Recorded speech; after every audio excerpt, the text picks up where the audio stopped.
You are listening to Miller and Moulton, exclusively on the Florida Sports Network. And now, here's Mark Miller and David Moulton.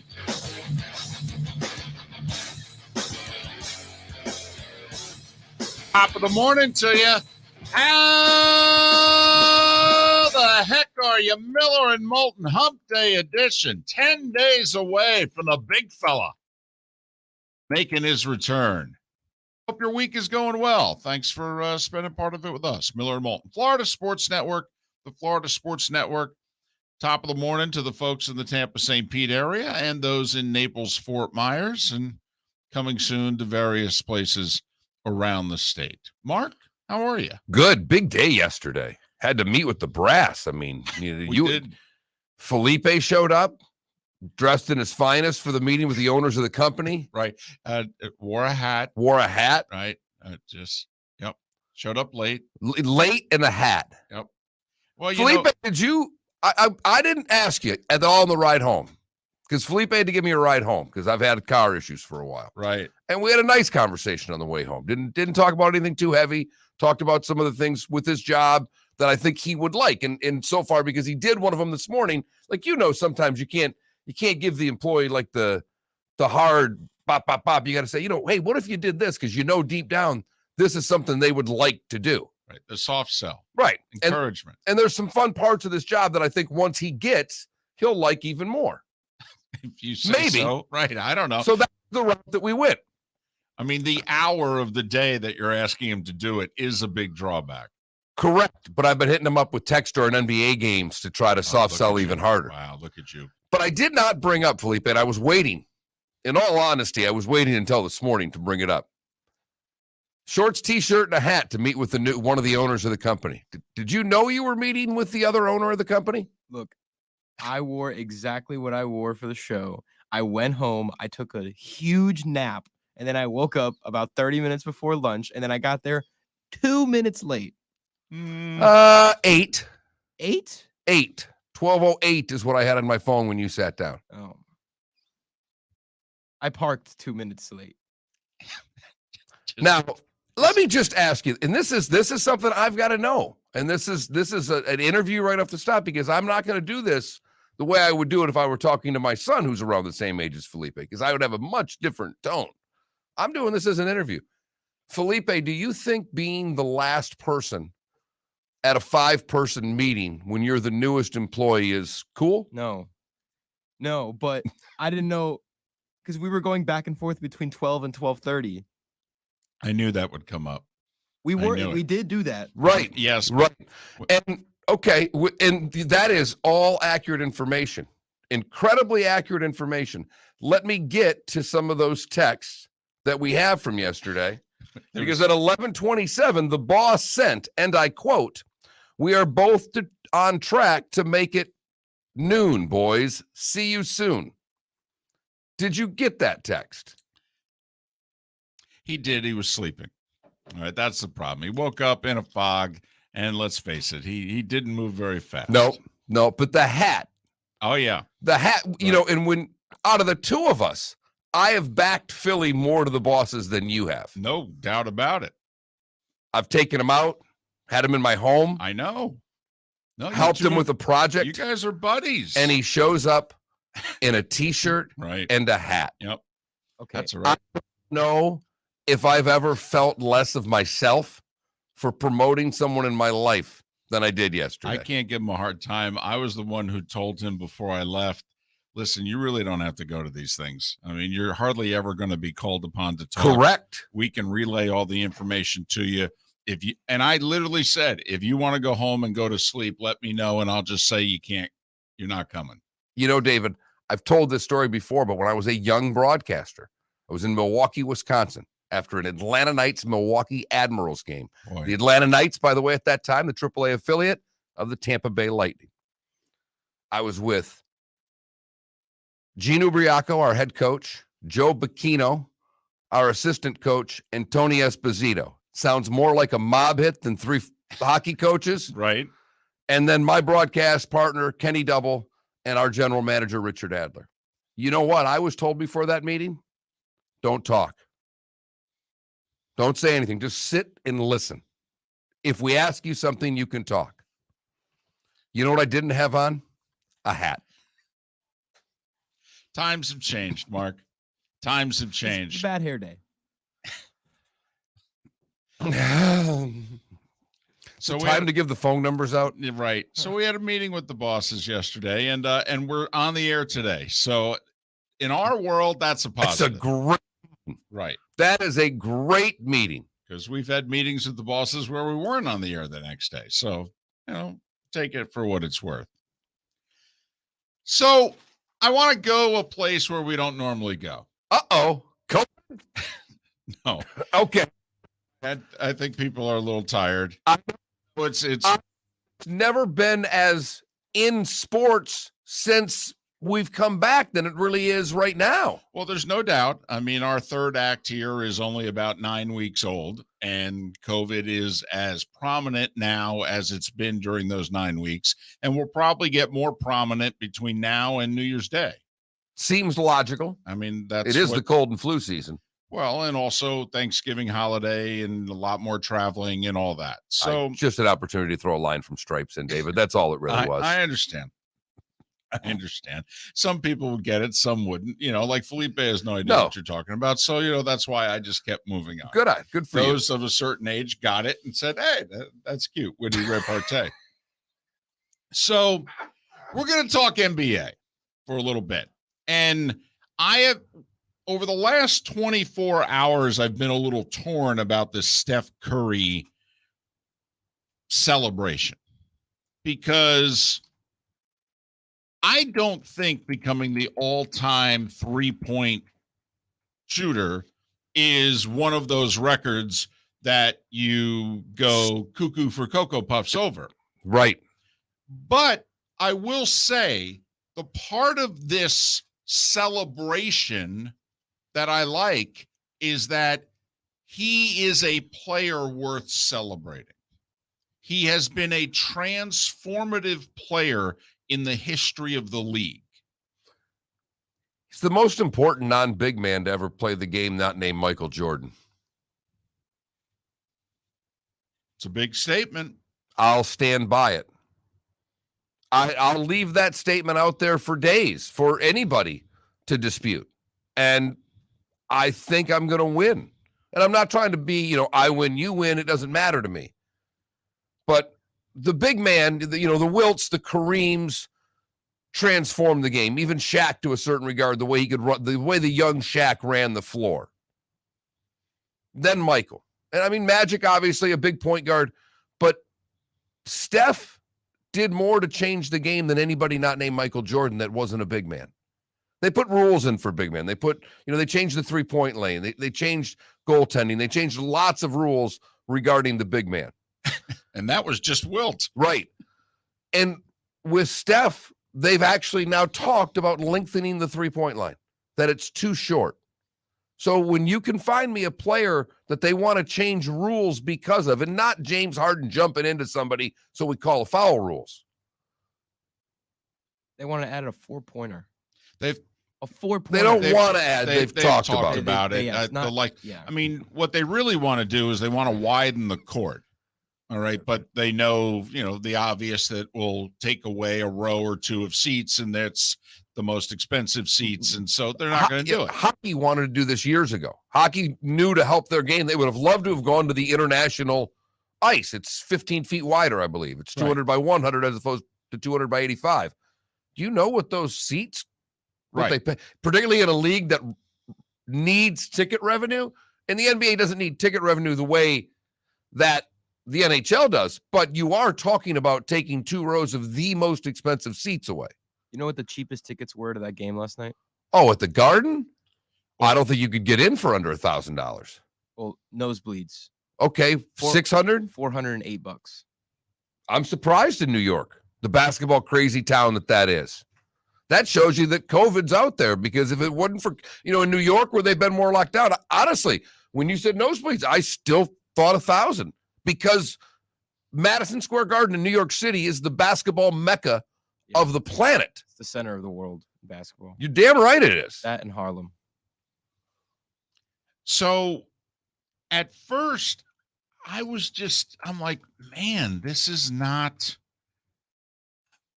I don't know. This is not a record this is not passing Kareem and becoming the all-time leading scorer in NBA history.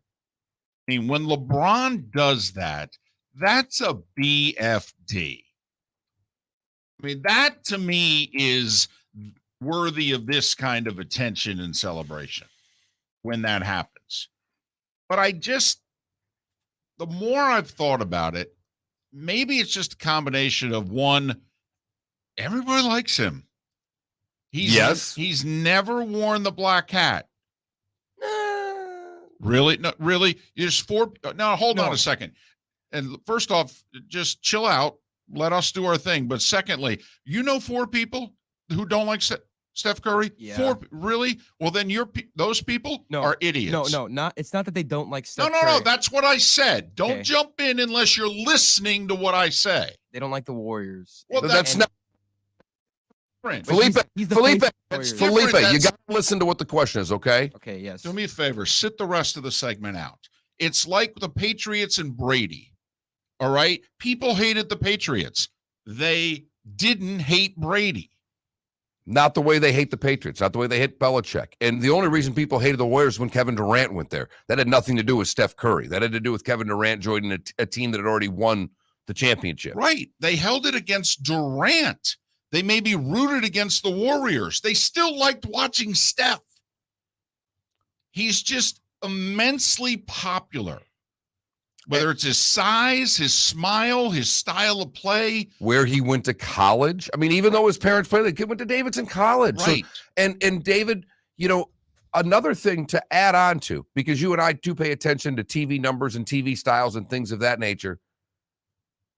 He transcended basketball. He transcended the network. They've joined another sport. And what model are they going with? Well, it worked really good with Steph and all the players we had out west. So let's just show games out here. I mean, they've cultivated an audience of a younger fan. The NBA is a much younger game from the standpoint of who's watching it. And if you look upon what last night was, David, at the end of the day, it was very NBA. What did David Stern do? It's a star-driven league. He promotes his stars. And I'm with you. That's not the most points ever. It's a newly crowned record. We didn't shoot three-pointers for the first, 65 years of the sport. I mean, we're celebrating the 75th year of the league. The three-pointer became really popular when? Well, this century. Yeah. So the first 50 years, they sat it out. But they like to promote their stars, and this is one of the stars of the game. But maybe it is a big deal, and I'm missing it because he is a transformative figure. For Felipe, his big three is some combination of LeBron, KD, and Steph. I mean, for Felipe, in terms of that demo, right? Like for us of a certain age, it's Magic, Larry, and Michael. Right.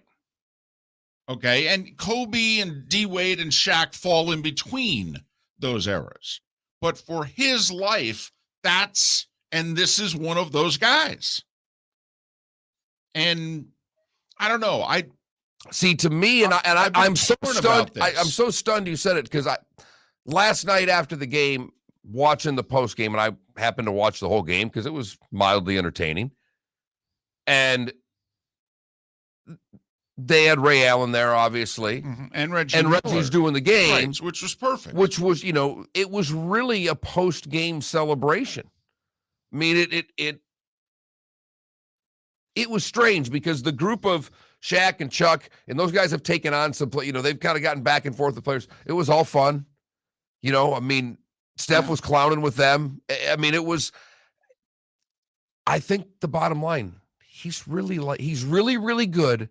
He's really, really likable. It's a great combination. I just think that I don't want to say that this is like a false thing to celebrate, but I think they took something which is worth honoring, noting, celebrating. And they made it bigger than it is because, well, quite frankly, people just want to honor him. They like him. He's been great for the game. Yes, he has. And everything that he represents. And so it's like, you know what? We're going to go crazy about this because, well, you're worth going crazy about. But I got to admit, like leading up to this, he's going to become the all-time leading three-point maker. Okay. I mean, no offense. They're shooting 40 of them a night now. You know, they used to shoot 40 in a month. Miller and Moulton. Agree, disagree. I mean, Felipe's looking at me like, dude, you just don't get it. Well, we never do. Well, no, but maybe about this, I don't. Maybe about this, I don't. It will be the crux of our poll question. We'll have a Christmas song poll question to get the songs that we missed yesterday because apparently poll questions are opinion pieces and they deserve write-in candidates. Seth on the show as we bury his Christmas song, but then again, after all, he is Jewish. Miller and Moulton right here on the Florida Sports Network. It's been a great start to the NFL season, and it's only getting better at DraftKings, the official daily fantasy partner of the NFL. DraftKings is putting new customers in the center of the action with a free shot at millions of dollars in total prizes. Get in on the action now. It's simple. Just pick your lineup, stay under the salary cap, and see how your team stacks up against the competition. Feel the NFL action like never before with a free shot at millions of dollars in total prizes. DraftKings is safe, secure, and reliable. And the best part is you can deposit and withdraw your cash whenever you want. Download the DraftKings app now and use code M&M. This week, new customers can get a free shot at millions of dollars in total prizes. Enter code M&M to get a free shot at millions in total prizes with your first deposit. That's code M&M. Only at DraftKings, the official daily fantasy partner of the NFL. Minimum $5 deposit required. Eligibility restrictions apply. See DraftKings.com for details. You were listening to Miller and Moulton on the Florida Sports Network.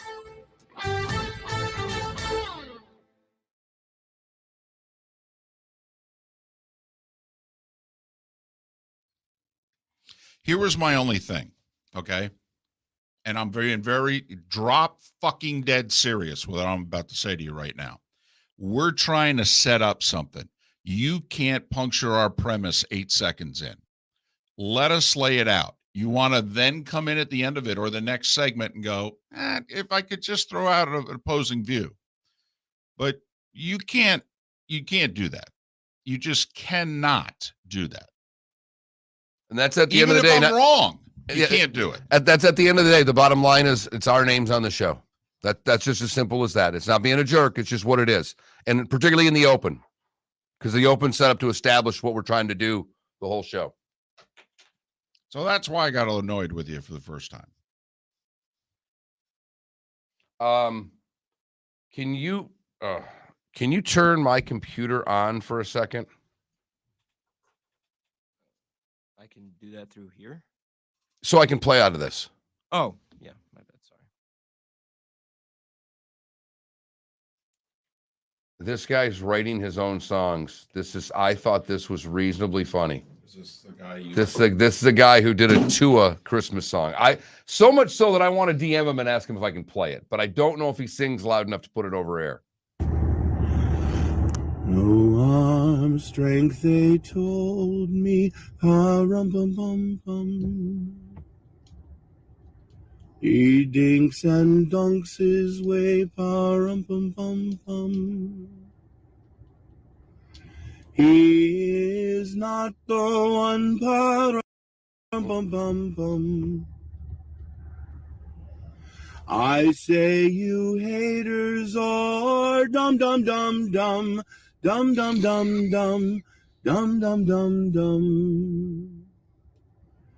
He will lead us. Bum. Here we come. I thought it was not half bad. No, that was good. It's just a little slow. Bill from Boynton.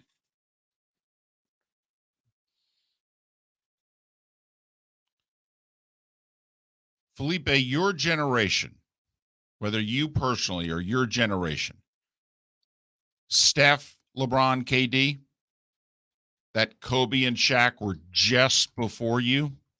You know what I mean? No, I'd say LeBron, KD, Kobe.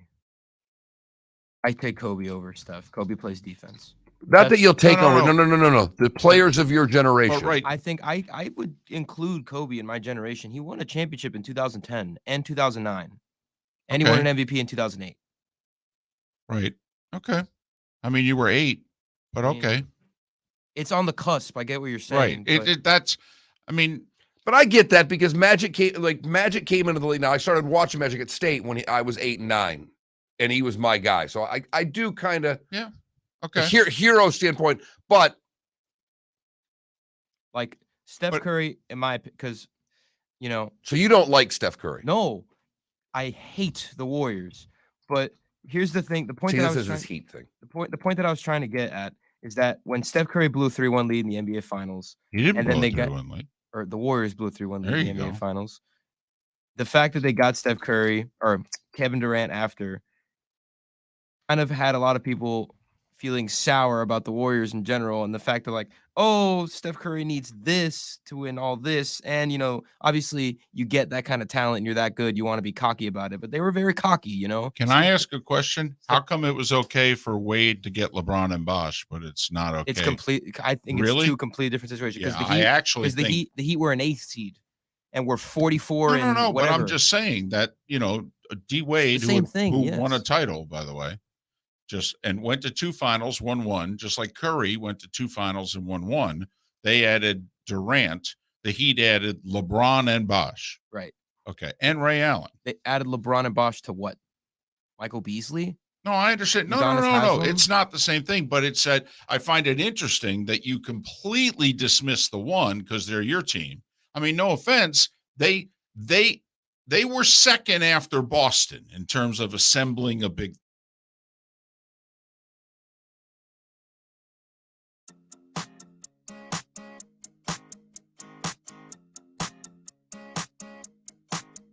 You're listening to Miller and Moulton, exclusively on the Florida Sports Network. 24 minutes past the hour. Top of the morning to you. Miller and Moulton, the Florida Sports Network. The Florida Sports Network, about a dozen minutes away from the starting 5. Talking Steph, and was this a big deal to you? Were you all in last night? Were you all in on the buildup over the last few days? He's 16 shy. He's 10 shy. Or are you like, I mean, I like Steph and all, but this is blowing this out of proportion here. I mean, is it certainly not the home run record? Well, no. And it was built up like that, but that's who we are and what we do now. That is a network. That is a 21st century move. Let's build up whatever it is. I mean, it's like the promos for these stupid shows that you see all day Sunday. I mean, you would actually think The Masked Singer is the most important show that's ever been on television, the way they treat that thing. Okay? So they can do this. This is what we do now. And I think that's a part of it, David. I think everything is hyped up to the end. That's the world we live in. You and I criticize each other on this show because we lack the ability sometimes to tease segments and do clickbait type things because we just refuse to. It's not who we are. But the rest of the world, that's important. Now, I didn't pay any attention. I turned the game on after the record was broken. I went because, well, quite frankly, the wife and I, she wanted to watch the Penguins last night. So after she went to bed, I went, oh, yeah, Steph broke the record. I'll watch the postgame. But I don't know. Is this the second most important NBA record? Does it go points, 3-pointers, and then assists? An individual record, if you will. And how much did people care about individual records? I don't think we care about it nearly as much as we used to. And I don't know if that's a character flaw of ours now or if we actually have a better grip of reality. I mean, we don't care about awards anymore. And that used to be a really big deal. Who won MVPs, and then in baseball, you break it down, Cy Youngs, etc. We don't care about any of that stuff now. Nope. Some of the comments, at least in our Twitch chat room, is the 3-point record kind of like the sack record in the NFL? Worthy of stopping the game, recognizing the player, and then you move on? That's what it was last night. Well, they stopped it for quite a while last night. For quite a while last night. Arch with a bunch of comments. One of them is, listen, this is entertainment 101, class dismissed. All right. Adam said Steph broke a record with 2/3 of the NBA audience not watching and not caring. I disagree with that.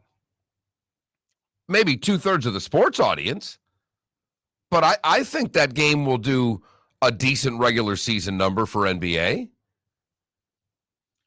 Jeff in Iowa pointing out that right or wrong, LeBron is polarizing. The only bad thing that anyone's ever said about Steph is when he brought his kid to a press conference. Jeff, that's actually right on. That's a pretty good point. And there's been several people in here who have just said that my wife or my mom likes watching Steph. There it is, David. I mean, Steph does kind of get into that mom knows who he is category. Right. Colin Cowherd always talks about that. There are stars and there are superstars. Right. You're a superstar when mom knows who you are and likes you. And ironically, as my wife was going to bed and I flipped the game on from the NHL network, Wow. on the fly, David. Right. Right. There are 13 members of our audience that know what you're talking just about. A pathetic life. Oh, boy. No alcohol or sedatives in his life, but there should be. So after that, I put the basketball game on, and my wife getting ready for bed, brushing her teeth, walking out to the kitchen, kind of goes, oh, and acknowledge that it was Steph Curry. It wasn't a look at the basketball game and went, what do you watch? Went, oh. Right. They like him. Yeah, I like him. Moms like him. Wives like him. I like him. He's cute. And they all remember what Jeff pointed out. See, they like him because he did bring his kid to the presser. The sports world may have frowned upon that. Right. Mom thought that was delightful. Cute. So I don't know if there's a way to, come up with a poll question to gauge how big of a deal you think this is, your level of interest in it. But I am curious because I'm not usually get off my lawn guy. There was a half of me that about this whole thing was get off my lawn guy. And you got to remember, I'm a Knicks fan. I love the Garden. They celebrated it. I mean, but I mean, even Steph after the game talked about that he was taken a bit aback by just how warm the reception was after. Well, like us. I mean, they love greatness. Well, and they love hoop. Yeah, they absolutely. love it's a hoop. Basketball city. It's a basketball, baseball city. Football is at best third in New York. It is. It's a basketball, baseball city. I mean, listen, when MJ came back and hung double nickel on him, they gave a standing ovation. Standing ovation when he got pulled from the game in the final minute. They hated the Bulls. Michael had killed them. The best teams that they had in the last 40 years. He single-handedly kept eliminating them from the playoffs. And yet, I don't know, Mark. I was only half in last night. I was like, oh, okay. It was. Yeah, you watched the record and basically at halftime said time to go to bed almost. Now, I will say it's a cool 3 to have the record. It was classic Steph.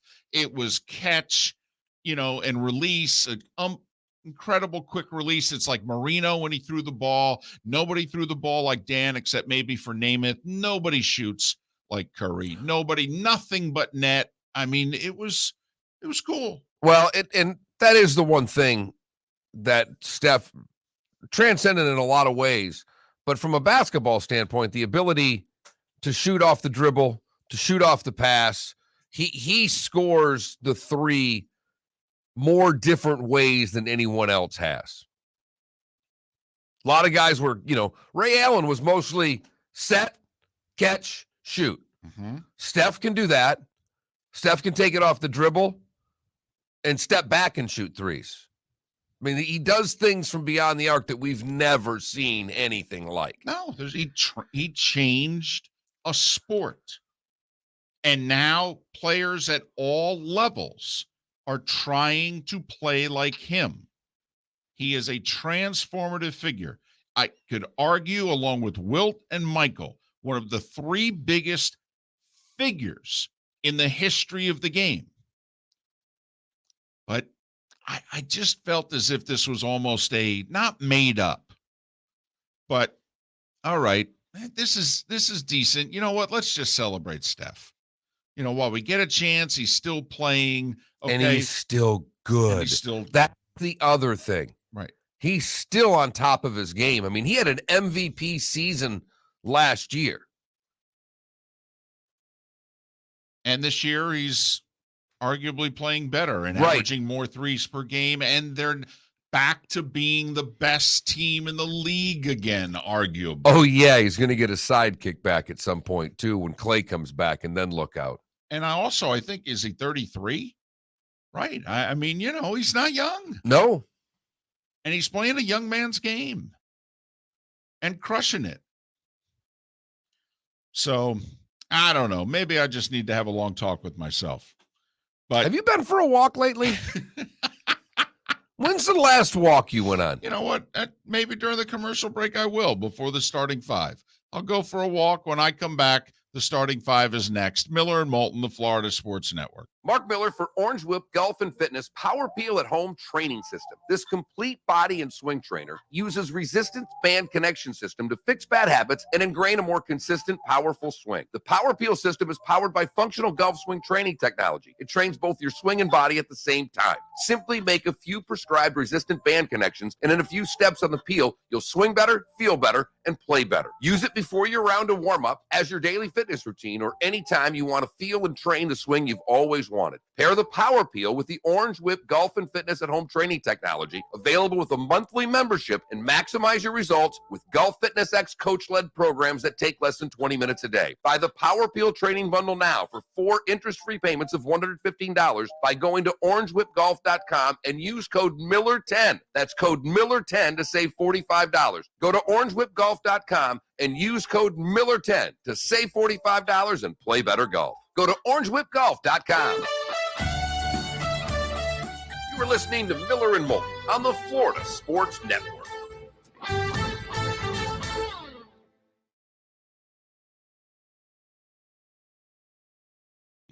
It's a really big deal. It was a really big deal.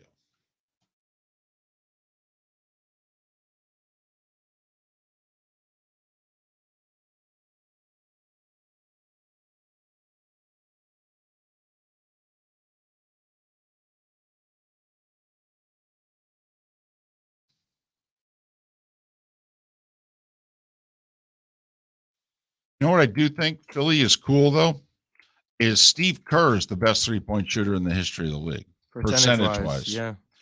And so now that I find cool. So anything that's, and Steve Kerr has hit big threes, memorable NBA Finals threes. Yes.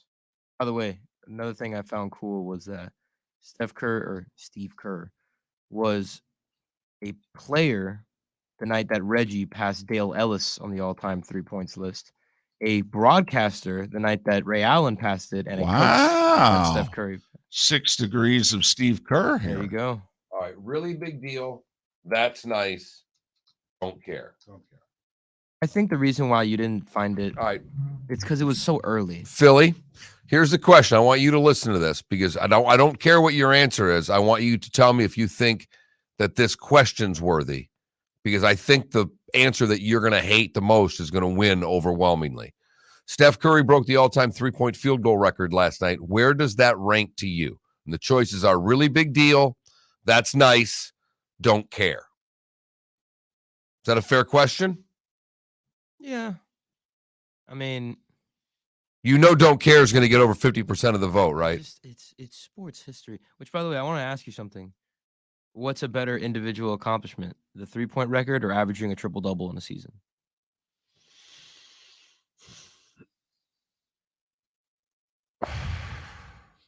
I think that was a big deal. I think the 3-point record in today's game. When you watch the way Westbrook got that so many games, it was just like they gave him 4 rebounds. They gave him 4 to 6 rebounds a night just standing there. Even last night, when I watched the game, I get frustrated at the lack of effort for rebounding at times in the game, that they just stand there and the ball comes off. Guys they don't have to box out. It's because they're getting paid millions. So well, okay. I'd like to see. Yeah. And so that's why the triple-double doesn't mean when guys are already running back on defense and there's 4 defensive guys, it's like, okay, we'll let you get this. Well, what they do, and the reason why they they do it so they can start the offense. Right. It used to be that the point guard was up. See, I catch it and I dribble up to half court, or you catch it and pass it to me up to half court. What takes longer? You dribble in the ball. Well, when you're Russell Westbrook and you grab that rebound and you are as explosive as he is. If I give it to him on the fly on the wing, he's just as explosive. He's on the run. What's faster, a receiver standing still catching the ball, or a receiver on the run catching the ball? A receiver on the run. But there you go. What if it gets picked off? Just give it to Chris Johnson. The answer to your question is the all-time 3-point record. For this reason, look at the hoopla surrounding it versus same media entities promoting Russell Westbrook, okay, and it was not nearly as big a deal. You got to remember, there was not a wife in the country stopped what she was doing to see if Russell Westbrook was going to. Russell Westbrook is ugly. Oh, Steph Curry is beautiful. Well, I do think it has a little bit to do with Steph Curry's a beautiful man. Steph's the daughter, the story that's been played is and also Westbrook was really only on the national stage one time. He's only in one finals. Right. Which, by the way, he had a 44-point double-double in that finals. Oh, yeah. I forgot about it right after it happened. Game 4. That's what. Wonderful. And for $2 million a year, they let Harden go. Unbelievable. 3 MVPs, one team. All young. Yep. All liked each other. 23, 22, and 21. All wanted to stay in Oklahoma City together. And be a dynasty, which they would have been. Yes, they would have.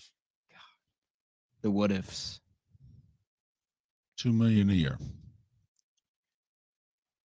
15 seconds.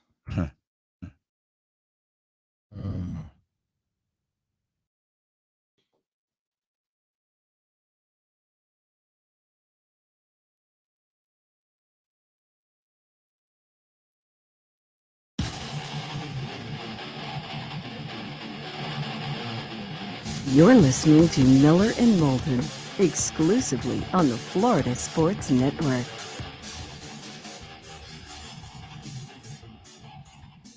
"21 minutes before the hour.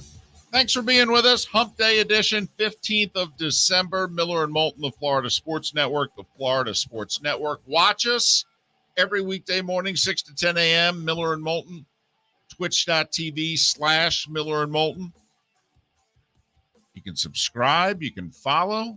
Lots of options once you are taking part in Miller and Moulton on twitch.tv. If you've never texted the show before, you can do so by texting FSN Radio, all one word, FSN Radio to 21,000, 21000, and that's it. And you can text from now until, whenever Act 3 is over. Seth Everett coming up in a couple hours. Andy Pollin in an hour and a half to talk about Daniel Snyder and the Washington football team in another bind. We'll even talk a little early signing in our 9 o'clock hour. Right now, it is time for The Starting Five. 5 stories you need to know. It's the Starting 5 on Miller and Moulton. Here's number 1. Well, we've been talking about it most of the show thus far. Steph Curry setting the all-time 3-pointers made record in NBA history. Here's how it sounded.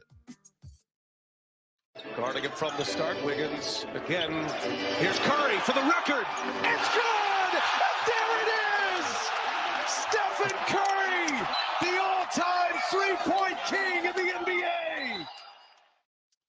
4.5 minutes into the game against the Knicks at the Garden.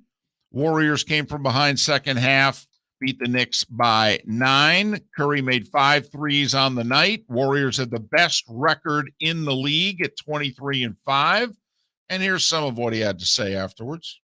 It's kind of crazy to think growing up around the league, watching my dad play, my family, going to old Hornet games and, having big dreams about, shooting the basketball and one day hopefully playing on this level to do it here at Madison Square Garden in front of, this guy right here and Reggie and just all that basketball means to me. It's special. So I had, great support here. This arena was I can't express how much of an honor that was for the reaction here on the road and the appreciation for this milestone. And obviously, it's great to get the win on top of that. So a very, very, very special night.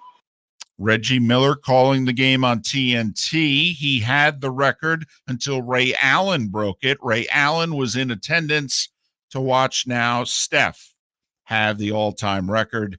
He's made nearly 15 miles worth of three-pointers in his NBA career. He's 33. I tried to eat 15 miles worth of Cheez-Its last night, David. Well, you could spend 12 years working on it, and we'll see how many miles you've eaten. Brooklyn, just across town, no one was paying attention. They beat Toronto in overtime. They had 7 players out with COVID protocols. KD was by himself. So he had 34 points, 13 rebounds, 11 assists, and they won in overtime. By the way, Phoenix needed overtime to beat Portland. The Suns are 22-5, a half a game back of the Warriors. Some college hoop last night. One ranked team went down, and well, that was 6th-ranked Alabama. Memphis, who had been really struggling, they whooped up on the Tide last night, 92-78. Some in-state scores. Jacksonville beat Southern Miss by 11. Nice win for the Dolphins. South Florida, 9 better than Austin Peay. And Cincinnati took care of FAMU rather easily, 77-50. Let's go to the NHL. Let's. The Lightning beat the Kings for the 9th straight time. Matthew Joseph, the game winner in overtime, 3-2, Tampa over L.A. Meanwhile, the Florida Panthers, Mark, had the best home record in the league. They were 14-1 heading into last night when they took on the lowly Ottawa Senators. It was 2-2 late second period. And then Ottawa scored 6 goals in the final 25 minutes of the game. 8-2 the final. Spencer Knight was left in for all 8 goals. There's a lot of reports he's going to get sent to the A. David, all I am telling you is Ottawa has today off and they play the Lightning tomorrow. That is going to be it's going to be close to 400. You think so? Oh, it'll be 365 to win 100 on the Lightning, and I may play it. I'm thinking about minus 250. If that's all it is, then you just dump everything on the Lightning. Couple of headline games last night. Colorado doubled up the Rangers 4-2, and Toronto, that whole Matthews against McDavid thing, they beat Edmonton 5-1. One other game that's worth noting, sometimes a coaching change works and sometimes it doesn't. Vancouver was an absolute grease fire a week and a half ago. They're 5-0 since hiring Bruce Boudreau. Last night, they trailed Columbus 3-0. The last 112 times they trailed by 3 goals, they lost 108 times and lost in a shootout 4 others. Yeah, they came back and beat the Blue Jackets 4-3. I will also say the Flyers won last night. That's 3 in a row. They made a coaching change. They lost 3 straight after the coaching change. They've now won 3 in a row as well to get their record to just a game below 500. And I think in the case of Vancouver, they're just afraid that if they get too close to Bruce, he'll breathe on them. Single toughest interview I've ever had to do. You have mentioned that. Telling you that his breath, all I can think of when I see him. Hair stands up on the back of my neck when I saw him on television. You have mentioned that his breath could kill a small farm animal. He was the head coach of the Fort Wayne Comets. I had to interview him after every finals game when I was about Felipe's age. Woo. Carolina's game against Minnesota was canceled because they've got 7 players in protocol. Edmonton's head coach, Dave Tippett, after the loss, was immediately placed in COVID protocol. And the Olympics are very much in jeopardy for the NHLers because, well, China's not exactly being flexible with their COVID protocols. If you test positive for COVID, you have to stay there for 3 to 5 weeks. The NHL players, and remember, this is going to be all the stars playing in the Olympics if they in fact play. They're like, wait a minute, I got to stay here for 5 weeks? What if it's a false positive? So the Olympics are very much in jeopardy. NFL news, speaking of COVID, Rams place 9 in COVID protocols, including OBJ. Oh, by the way, Tyler Higbee, one of those who didn't play Monday, yeah, turns out it was a false positive test. So the tight end will be back this weekend. Browns placed 8 in COVID protocols, including 4 offensive starters. Their left tackle, Jarvis Landry. Oh, boy. Chris Jones of the Chiefs placed on the COVID list. Chiefs play tomorrow night in Los Angeles against the Chargers. First place on the line in the division. 75 NFL players have tested positive in the last 2 days for COVID. Just throwing that out there. Oh, I'm aware. Giovanni Bernard of the Bucks going to miss the rest of the regular season. No surgery on his injured hip. He was placed on IR. Could even miss first week of the playoffs. And Daniel Snyder, according to the Washington Post, interfered with the probe into his football team. He tried to block the interview of an ex-employee who was accusing him of sexual misconduct. He would later settle with that woman for $1.6 million. And meanwhile, Roger Goodell in the NFL is like, nothing to see here. Nothing. Can we send you some more Gruden emails? Might have to release a couple, 2, 3 of those. College football, today's early signing day. So a very eventful day. If you're a college football fan, I would pay attention to Twitter today. Florida State gave Mike Norvell an extra year on his contract. He's making around $4.5 a year. He's under contract through 2026. Clemson promoted from within. Dabo saying, I always promote from within. I don't like to hire somebody to be a coordinator from outside the family. Yep, I know. Good for him. We'll see. Yeah, we'll see. We'll see, David. They're losing a lot of players and a lot of brain power. So I've seen this happen. I've seen this act before, David. It doesn't always work well. Indiana quarterback Michael Penix, remember, he led them to that terrific season. And all banged up last year. Well, he's gotten hurt every year of his college career. He's been unable to finish a single season, but he's transferring to Washington. And A&M running back Isaiah Spiller is declared for the draft. He's projected to be one of the top 3 running backs in the draft. Mark, you had wondered about Justin Verlander. Well, his 2-year, $50 million deal was finally approved. I don't know what I don't know, was in the details, but it took him a month plus to finally approve that deal that was reported on quite a while ago. And the Mets have narrowed their job down to 3. Buck Showalter is the heavy favorite, but Tampa Bay bench coach Matt Quatraro and Joe Espada, the Astros bench coach. So a couple of bench coaches who have been in the World Series the last 2 years, along with Showalter. Quatraro and Espada also both finalists for the Oakland A's job. Those are the only 2 managerial jobs left. And that, at 10 minutes before the hour, is... Now, that's on me. Okay, Felipe's looking at me like, dude, you're never this short. Starting 5 every weekday morning at this time on Miller and Moulton.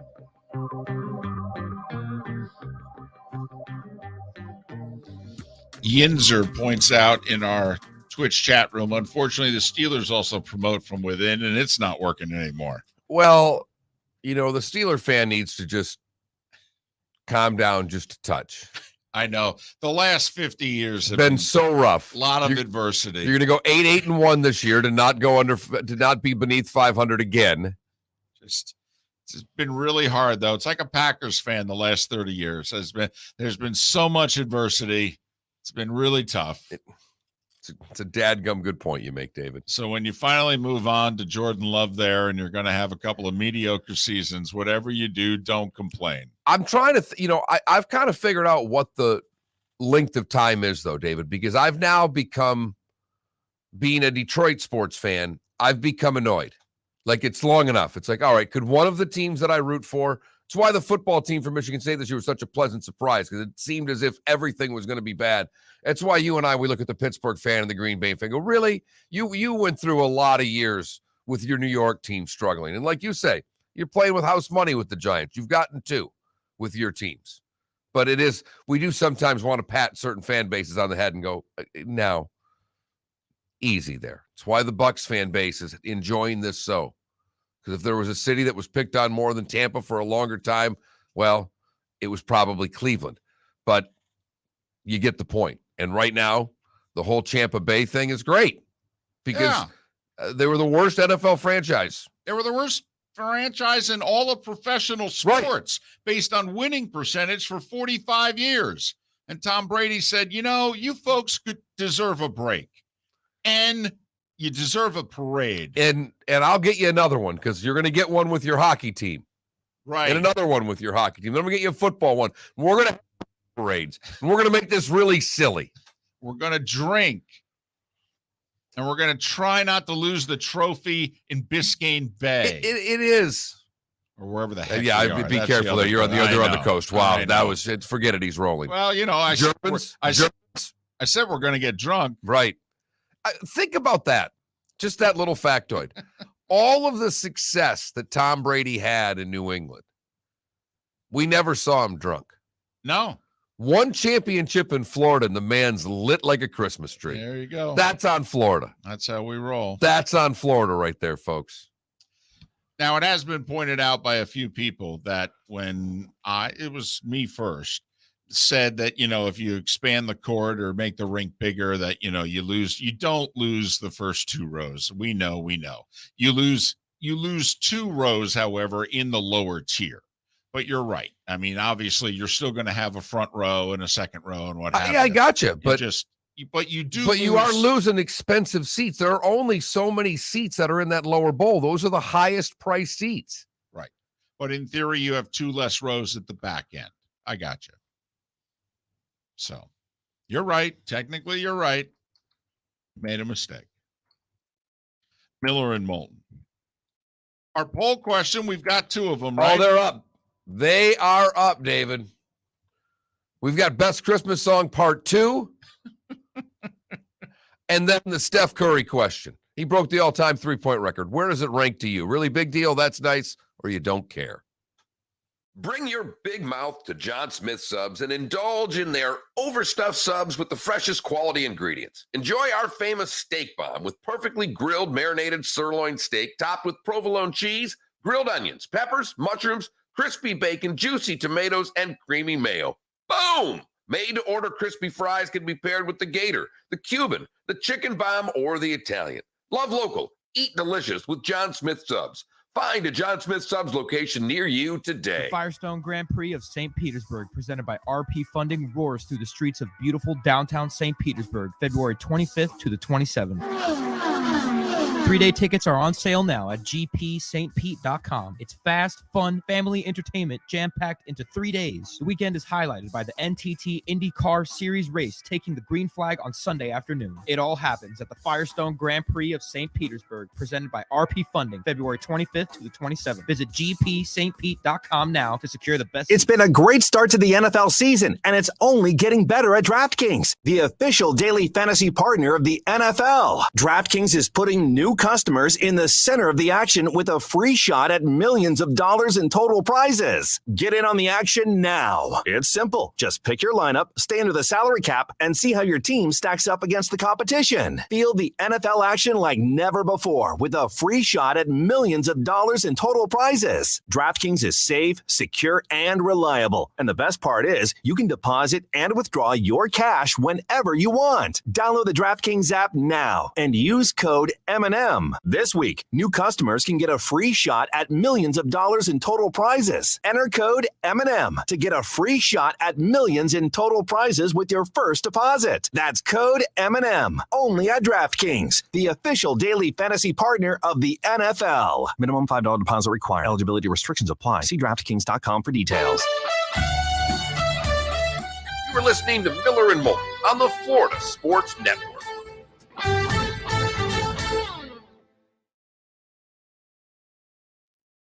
I hit rock bottom, and I realized that he said that I stopped drinking when I realized that it was starting to affect the kids. He goes, and I have not had the urge to drink since that moment. And he said in his recovery, he has found that that's usually what happens to people, that there's a moment in which that now becomes rock bottom. And but he's raved about her. He said she's amazing. Okay. Well, I've always said the same thing. It's a personality thing. Like, I don't know how you were, like, you and I are both the more aggressive talker, and you know what I mean. And our wives are both listeners. Doesn't mean they're not, But if you have two like my first wife and I had the same personality. When you have that, it is not a good thing. When I first read his quotes on Stern, my first reaction was, "Wow, that's a little harsh." But if you continue to read his quotes, all right, it's a fact. He's like, listen, I have an addictive personality. The relationship was going south. And basically the way I got through the day was, once I got home and we helped put the kids away, I sat on the couch and drank a bottle of scotch. He goes, and numbed my pain because I felt trapped in a bad marriage. He goes, and not that she was a bad person. She was terrific. We were just not a good fit. And he goes, and boy, did we try. We tried and we tried and we tried. And he said it didn't help that I was a drunk. He said a lot of the tabloid stuff he said was crap. He goes, it really was. It was far more a question of we just weren't a good fit and what have you. And he said, we're on great terms now.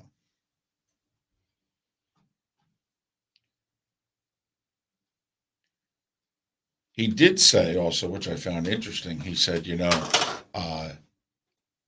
it made me hesitant to start dating J-Lo again. He goes, because I'm tired of being on the magazines. I'm tired of that. Had my whole life play out, and I'm just tired of it. And he said it gave me pause. I mean, I thought it was, Yeah, they're actors. I can't stand him. Right. See, I like him. I like his movies. I don't like him. Right. Okay. But I can watch his Right. Well, I can separate the two. That's how I don't like you and I always said. Kevin Spacey's a great actor. He's a horrible human being. Right. But someone just asked a question on the text line that I think is one of the most inappropriate things that's ever been said. Okay. Cheez-Its or goldfish? There's an answer that's clear cut. Cheez-Its, and it's not close. I like both. I mean, is a goldfish essentially not just a fish-shaped Cheez-It? No, because it's puffier, it's thicker, it doesn't have the snap to it. Wow, I can break down snacks for hours. Far more fun than the NBA.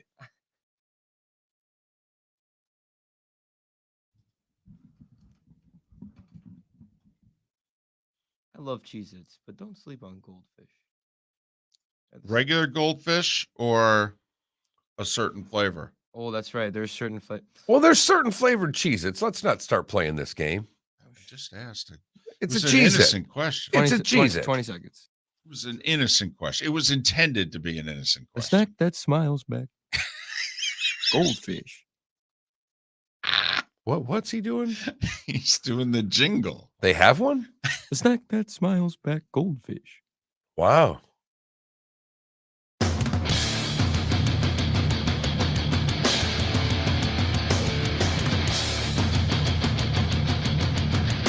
You are listening to Miller and Moulton, exclusively on the Florida Sports Network. And now, here's Mark Miller and David Moulton. I feel like the commercial breaks are Barstool. Miller and Moulton, the Florida Sports Network, Hour 2. Thanks so much for being with us. Hope your week's going well. Not even close. One, we even rarely swear during breaks. Right. And our content doesn't get that I understand. risque. I understand. Whenever you're ready.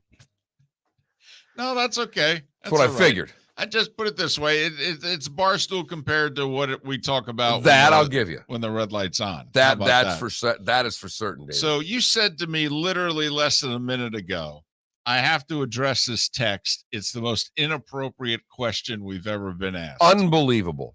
Okay. How in 3 words can someone just try to derail a show like this? Okay. By the way, if you want to text the show, you text FSN Radio. And this is the first text we ever received from this person. FSN Radio to 21,000. That's all you got to do. And then you're in. And this person merely asked, Cheez-Its or Goldfish? As if that is a realistic question. Wait, hold on. That's the most inappropriate question we've ever been asked? In my mind. Goldfish are nice, but they're not that much better than eating a real goldfish in someone's living room. I mean, Cheez-Its, the snap, the square, the perfect cooked cracker snack. Wow. I didn't realize you were so emotionally attached. Felt like I was going to go cowbell right there. I don't know what just happened there. I think I almost sounded like Christopher Walken when I was a cracker snack. I don't know where that came from. But a goldfish? Are you serious? You mentioned the fact that they're square. Apparently that's a big deal, huh? Look, a fish has no shape. It's just a blob. And then you don't have the consistency of the crunch throughout said goldfish. Really? Yes, really. You need to have a handful of goldfish to even enjoy it. Whereas a handful of Cheez-Its, while delightful, 1 or 2 can still be really, really good. And you, of all people, to disparage a Cheez-It, that hurts my feelings. No, hold on. Once again, you are implying something which is not true. I have not disparaged the Cheez-It at all. I think it's one of the 10 greatest inventions in North American history. But I just find it fascinating. You have spent this much time analyzing Cheez-Its versus goldfish. Not up until the question was asked. I can't believe that he asked the question. The question, David. Meanwhile, Felipe is singing the goldfish theme. I didn't even know that there was a goldfish theme song. Lay it on us. The snack that smiles back goldfish. So what was that? I mean, that's something that you probably saw on Nickelodeon or whatever in Avatar. By the way, can we put that on the poll? Are Cheez-Its a top 10 greatest invention in North American history? Oh, yes or no? Win going away. Please, let's win make going away. I'm with you, David. Win going away. I challenge anybody to come up with 10 things better than the Cheez-It. As Fam says, Cheez-Its have mastered the perfect cheese to salt ratio. Yes! Johnny Mac, goldfish are for children. Yes! All terrific answers. You know what? Johnny Mac may have hit the nail on the head there. Goldfish are wonderful. And Felipe, you're going to eat a bunch of them when you get married and you have your first kid, because there's always goldfish for that kid. Boy, is there ever. You can't go wrong with goldfish once they get teeth. You buy the big cardboard one, and you think they're going to last you 3 weeks, and they'll last you till the end of the week when you have to go grocery shopping. Then you just throw that Tupperware in there, you seal the lid, you throw it in the bag, bada bing, bada boom, kid's hungry, throw a goldfish at him or her. So that's I feel a lot better. Thank you, Johnny Mac. Thank you, fam. I really appreciate your help on this. Apparently the most inappropriate question we've ever been asked. So if you would like to try to ask us something more inappropriate, please feel free to text it to FSN Radio to 21,000, or be watching Miller and Moulton on our Twitch channel, Miller and Moulton, and chime in the Twitch chat room. Meanwhile, our questions of the day, hard hitting, David. Not nearly as inappropriate, although to some it may be. And I will say a surprise early returns on our sports poll question. I love it. By the way, one, the amount of votes, first and foremost. Early voting, huge. 2 poll questions, because yesterday I put out Best Christmas Song, and I kind of planned on doing it all week and just putting 4 different songs. And Seth Everett, who will join us in an hour and a half, had to chime in with his write-in vote. And he and I went back and forth on Twitter. So I did put his song as one of the 4. So far, it has not received a vote. There you go. Best Christmas Song Part 2, Little Drummer Boy. The 3 write-in votes were Little Drummer Boy, Another Lonely Christmas, and All I Want for Christmas Is You. And I apologize to our whole audience for putting that 3rd song on there. I added Jingle Bell Rock just because I felt like it. Little Drummer Boy should win going away. And the big question, though, is Steph Curry broke the all-time three-point record last night. Where does that rank to you? Really big deal? That's nice. Don't care. And surprisingly, 1 and 4 is don't care. I thought it would be higher based on the anti-NBA sentiment we get on this show quite routinely. In fact, it's last. That's nice is winning, and a really big deal is a solid second. So 75% of you think that Steph Curry breaking the all-time three-point field goal record last night is a worthy sports story. It's well, even bigger than that, I think. Well, it's the most important story in sports, according to everything that's out there. And I think a little bit of that is, again, we like Steph. Steph's nice, and nobody wants to talk about COVID. Because the biggest story in sports right now is that we have every single league that's playing that has a COVID problem. Right, except for baseball. And they're like, it's another reason to have a lockout. Well, and again, that's right. Every league that's playing, they're not going to play until, hell, who knows when, David. Right. May. Hello. But I mean, the NBA, the NHL, and the NFL all have issues. The NHL is canceling games on a near nightly basis right now. Yes. The Canes and Calgary have both had games canceled this week. I don't know if Denver and Detroit would have played football a year ago based on the number of players that were out. I don't think they would have. No, I think it would have been pushed back till at least Tuesday. Right. But the NFL said they weren't going to do any of that this year.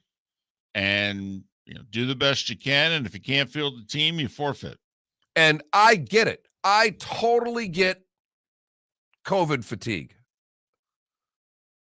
But I think the combination of them finding the Steph Curry story and not having to talk about all of the players in the NFL and the NHL and the NBA that have contracted COVID and that are sitting out of games right now, I think that's the other reason that they're ramping up this Steph Curry talk, because they learned, particularly ESPN learned in the last, they've changed their whole MO. Don't talk about anything but sports, please. We beg of you. But I brought up an hour ago that I've been torn about this Steph Curry setting the record story and its significance. I do not think it is as big a deal as it was made out to be last night. I don't. I think he is a really big deal, and that people, this is too strong a word, but they hijacked the record, I think, to celebrate the player. How about that? They hijacked the record to celebrate him. They like him. He's worthy of celebrating. He's on the Mount Rushmore of his generation. As we talked during the break with Felipe, who's 21, And I didn't put Kobe, if you're using the three, like for people of our age in their 50s, it was Larry, Magic, Michael, in whatever order and however you want to refer to them. So I only went with three. And I didn't put Kobe on the three because he came first. I went with the three most recent. I went with LeBron. I went with Steph. I went with KD. And Felipe went, oh, no. Kobe won MVPs and championships when I was 8, 9, 10 years old. As somebody pointed out in the Twitch chat room, hey, Moulton, you were probably sitting in your bedroom, dreaming of being the Mets play-by-play guy and doing games when you were 8, 9. And it's true. I was 8. I was 8 when Hank Aaron broke the all-time home run record, and I stayed up late to watch it because I knew I wanted to be a sportscaster. I was 9 when Magic won the title at Michigan State. And I mean, and he's still my favorite all-time player. So yeah, I think that those are the times. So that made sense to us. So if really, however you want to do a 21st century Mount Rushmore of the NBA, Steph is going to be on it. And I believe he's even bigger than that historically. I believe when they tell the story of the NBA 25, 30, 50 years from now, they're going to talk about Wilt Chamberlain, Michael Jordan, Steph Curry. And it will be interesting to see who's the fourth person. Not saying he's the third greatest player of all time, but I do think that those are the three players that changed the game. And some may wonder, how did Michael change the game? I think his overall greatness took the sport to a level that... Look, there are so many people in our Twitch chat room right now, David, that are bringing up Kobe. Do you want to know why Michael's so great? Because without Michael, there's no Kobe. Yeah, Kobe was just trying to be another Michael. Now, he individualized it, but I mean, he walked like him. He stood like him. He idolized him. Dr. Jack Ramsey on this show, when we were doing afternoons, Dr. Jack was a regular, every week guest, lived in Naples. And I remember during a final that Jack said, Kobe's as good or better of an offensive player than Michael Jordan. Didn't say the whole game. Nope. But he said offensively, he may be better than Michael. And it's Dr. Jack Ramsey here. This is a guy that knows the game. This kind of takes it past an opinion piece to me. And that stopped the both of us in our tracks. But I believe, Kobe to me did not transform the game. Shaq did not transform the game even. Steph Curry has changed the game. Absolutely. He's completely changed the game. He's changed how basketball players want to be. Bigs now want to shoot the three. Hell, they frown upon bigs who can't shoot the three. When before Steph Curry, the thought of a big shooting the three, you'd be like, if a big shoots the three, I'm going to bench him. It's so funny you say that. I have a good friend, his nephew's now at Northwestern. He's a sophomore. And when he was trying to figure out he's from Michigan, and he thought about Michigan State, and the whole family loves Sparty. And I remember talking to Pat, and I said, for what it's worth, if your nephew wants to play in the league, you might want him to go to Michigan because they let big men shoot three-pointers. And this was before Juwan was there. I mean, that's where they get, you got a 7-footer? Well, I don't know if I'd want him to go to college here because they're really not going to develop his outside game. Heck, I mean, Izzo wouldn't let Draymond shoot the ball more than 8 feet beyond the basket. That's what I mean. 15 minutes after the hour. Miller and Moulton. Thanks for waking up with us. Florida Sports Network. Mark Miller for Orange Whip Golf and Fitness Power Peel at Home Training System. This complete body and swing trainer uses resistance band connection system to fix bad habits and ingrain a more consistent, powerful swing. The Power Peel system is powered by functional golf swing training technology. It trains both your swing and body at the same time. Simply make a few prescribed resistant band connections, and in a few steps on the peel, you'll swing better, feel better, and play better. Use it before your round of warm-up, as your daily fitness routine, or anytime you want to feel and train the swing you've always wanted. Pair the Power Peel with the Orange Whip Golf and Fitness at Home training technology, available with a monthly membership, and maximize your results with Golf Fitness X coach-led programs that take less than 20 minutes a day. Buy the Power Peel training bundle now for 4 interest-free payments of $115 by going to orangewhipgolf.com and use code Miller10. That's code Miller10 to save $45. Go to orangewhipgolf.com and use code Miller10 to save $45 and play better golf. Go to orangewhipgolf.com. You are listening to Miller and Moulton on the Florida Sports Network.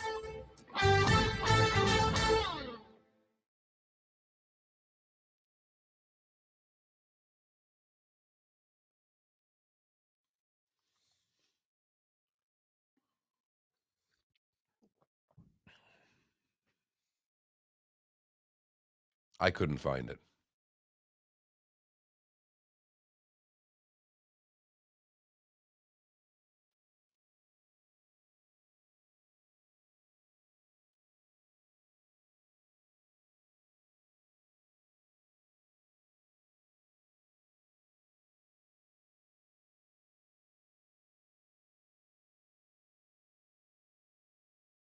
$66-67. Okay.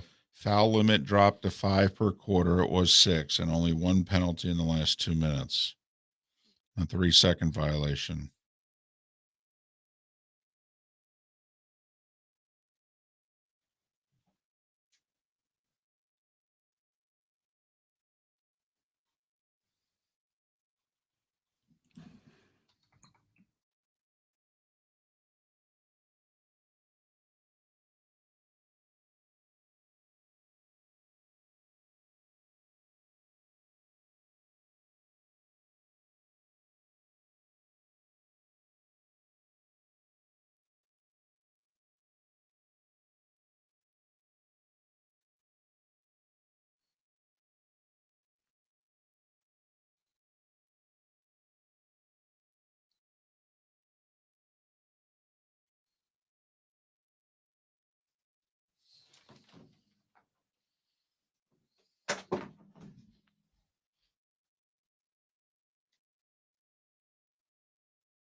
Oh my God, that's right. Do you remember when they used to get 2 shots to make 1? No. They did this. Bonus. The fouling team committed more than 4 personal fouls in any one quarter play. Under the bonus, the player attempted the shot and was fouled while received it. Received 2 free throws to add 1 additional point. Now he only be allowed 1 shot. Yeah, you had 3 to make 2. I remember that. That's funny.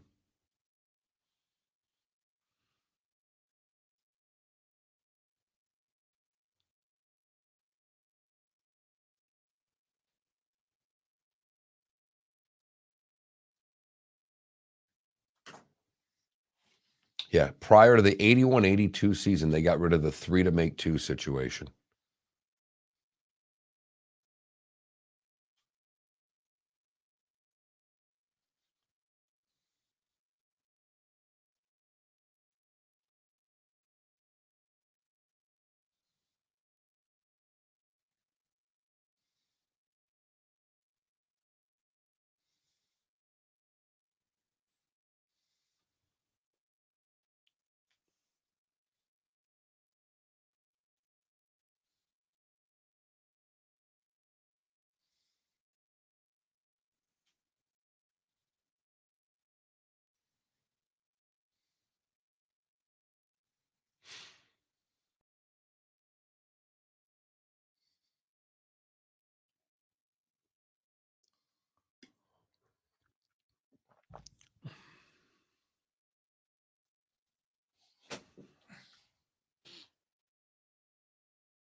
30 seconds.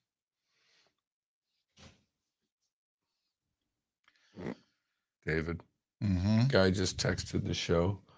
Got in trouble at Sunday school for calling the communion wafer a Jeez-It. That's funny. That's hysterical. That's funny.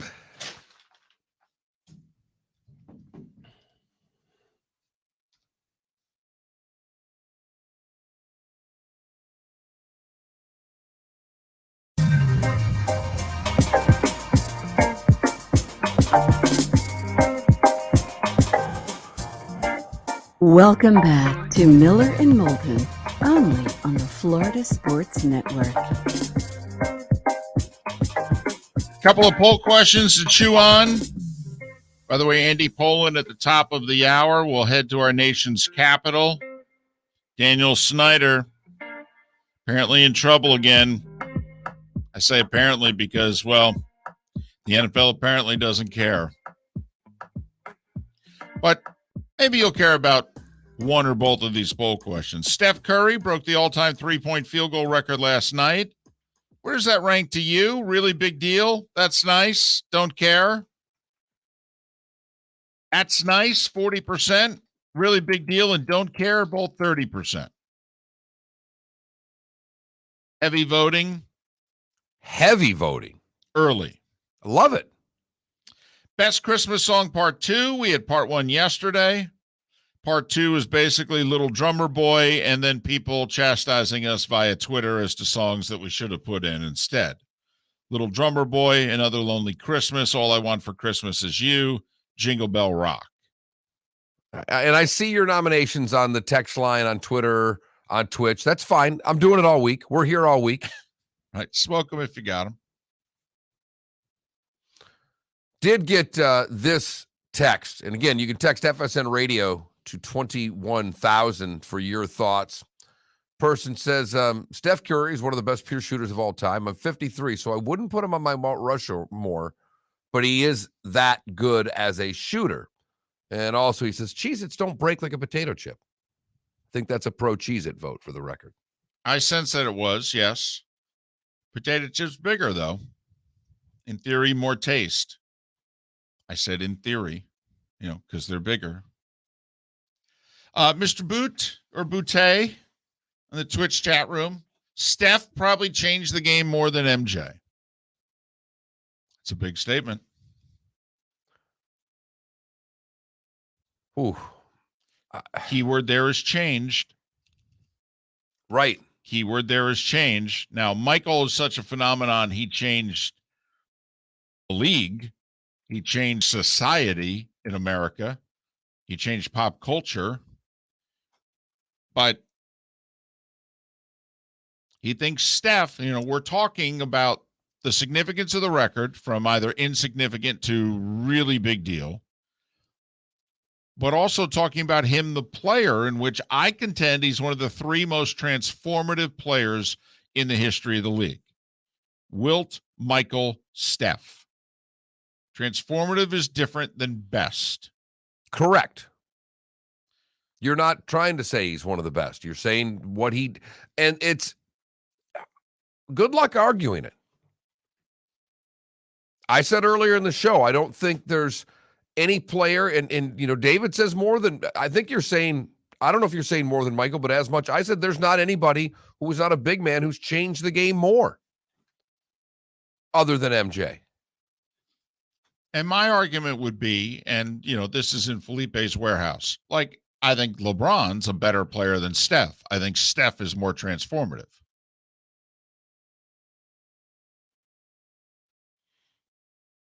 I don't even know if you could argue either statement.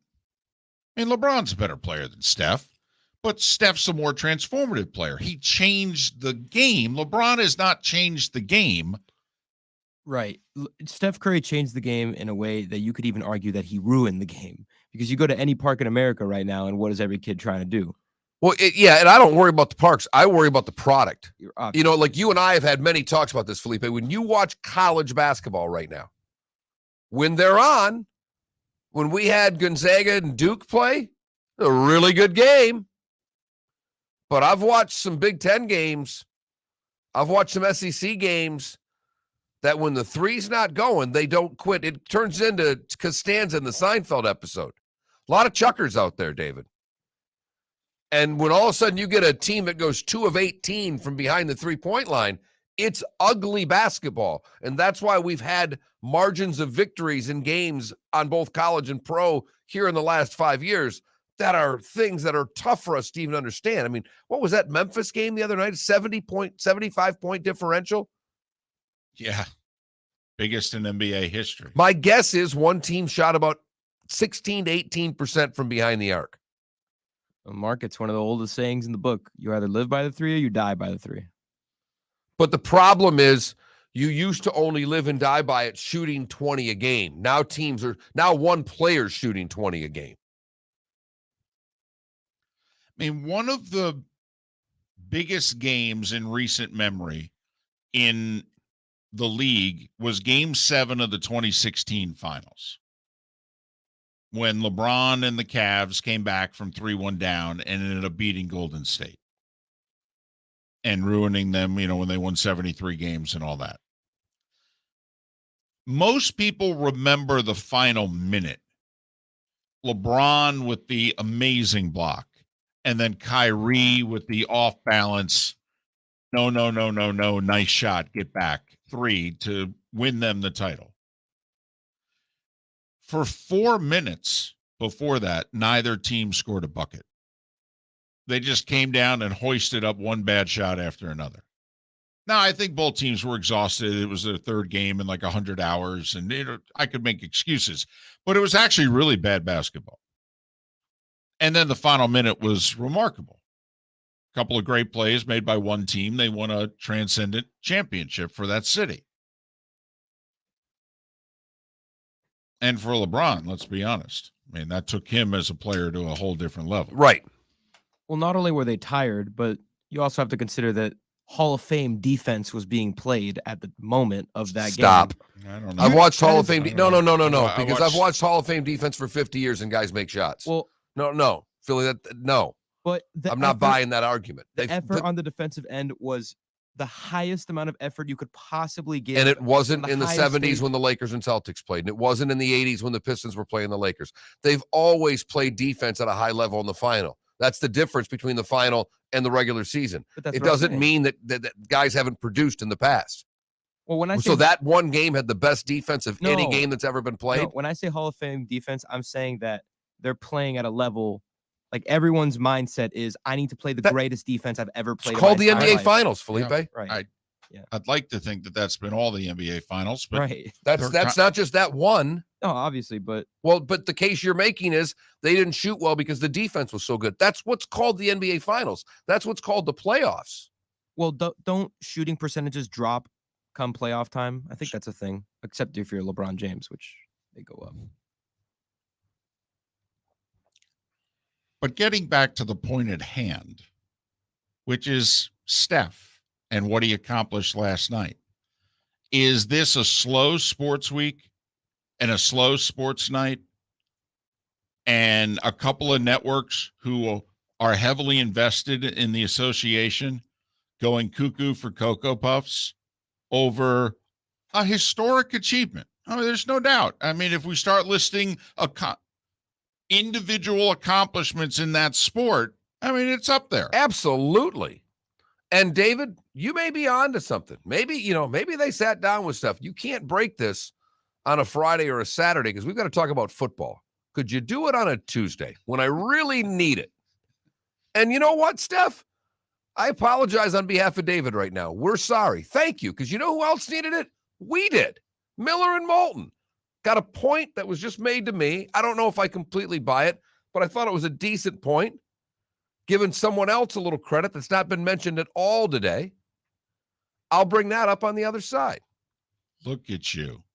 Look at you. When did we start teasing effectively on this show? When friends send me good text 1 minute before break. Miller and Moulton. 30 minutes past the hour. Thanks for listening. Florida Sports Network.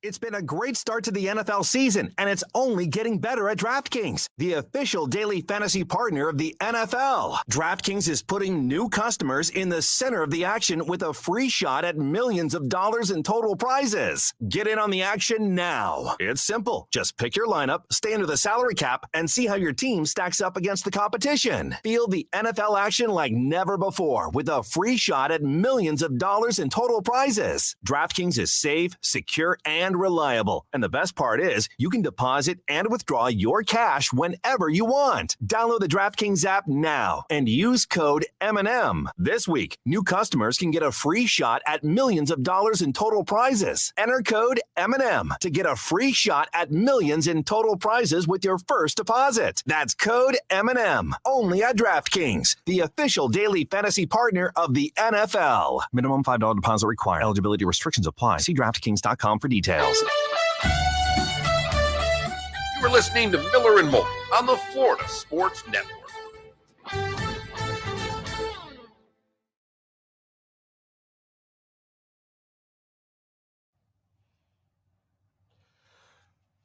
I had to laugh talking to Jake yesterday. He goes, "Hey, we're looking at Verbos coming down to Fort Myers Beach for spring break." I'm like, "Oh no."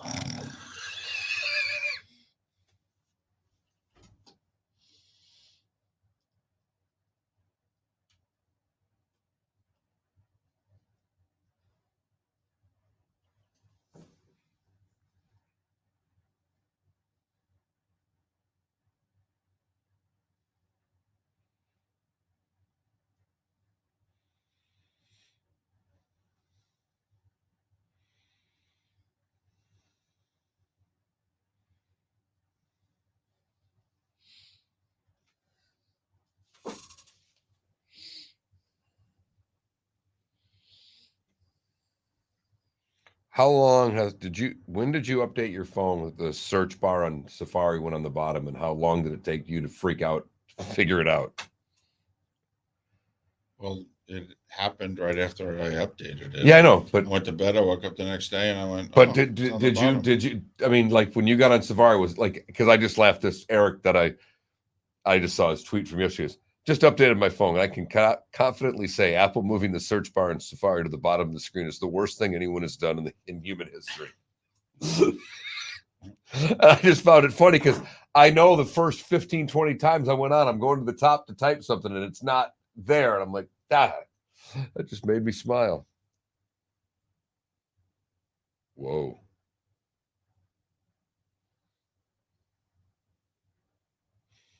Look at that, David. That's food porn for you. Holy crap. You got to download the app. Felipe, you might want to download the My McDonald's reward app. Free quarter pounder with cheese for downloading the app. By the way, how was your dinner last night? Or is that lunch today? Oh no, it was my dinner last night. Haven't brought that up yet, too. That's coming too. I don't. No, I don't care. I thought it was funny. It's not that it was bad. I was just full. It's a lot of food there. Yeah, I was like, damn, this is a big plate. It's a lot. I don't think I've ever said that in my life. No, you got the dinner order. Yep. And was hungry. Also, I'm not gonna lie, my stomach's been feeling a little weird lately. I don't know. Drinking more. Do you drink coffee? No. Well, I mean, I was drinking. Yeah, actually, yeah. Probably. Do I need to start making you a Cuban every morning? Here's the thing. Coffee is like a laxative. Yes, it is. And in live radio, that's not good. Even worse when you're the guy that's got to hit the buttons for commercials. One of us could get up and walk away for 5 minutes. Remember the other day when I got yelled at for because I can't keep track of what time you get yelled at. The audio, like your audio was playing over a commercial. commercial. Oh yeah, because you had to go use the Yeah, because I was like, because I was crowning. It's a little TMI. Welcome to the chat room. I'd tell you to get up a little earlier. Maybe go for a little walk.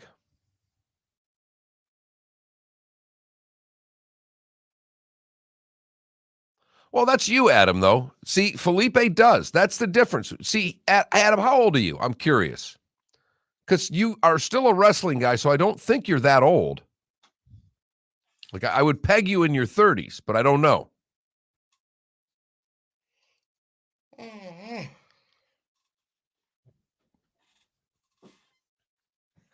Ryan just joined the Twitch chat, and this is the first thing he hears. Well, yeah. Morning. That's why Frank and I go out first thing every morning. Sometimes I got to bring 2 bags. All right.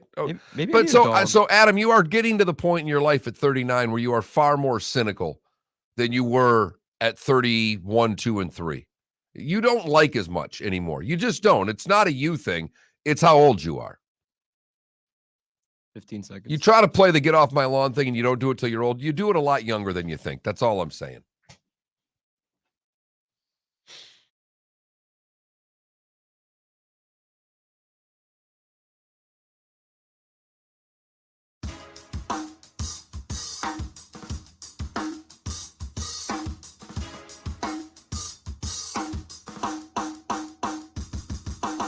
Welcome back to Miller and Moulton, only on the Florida Sports Network.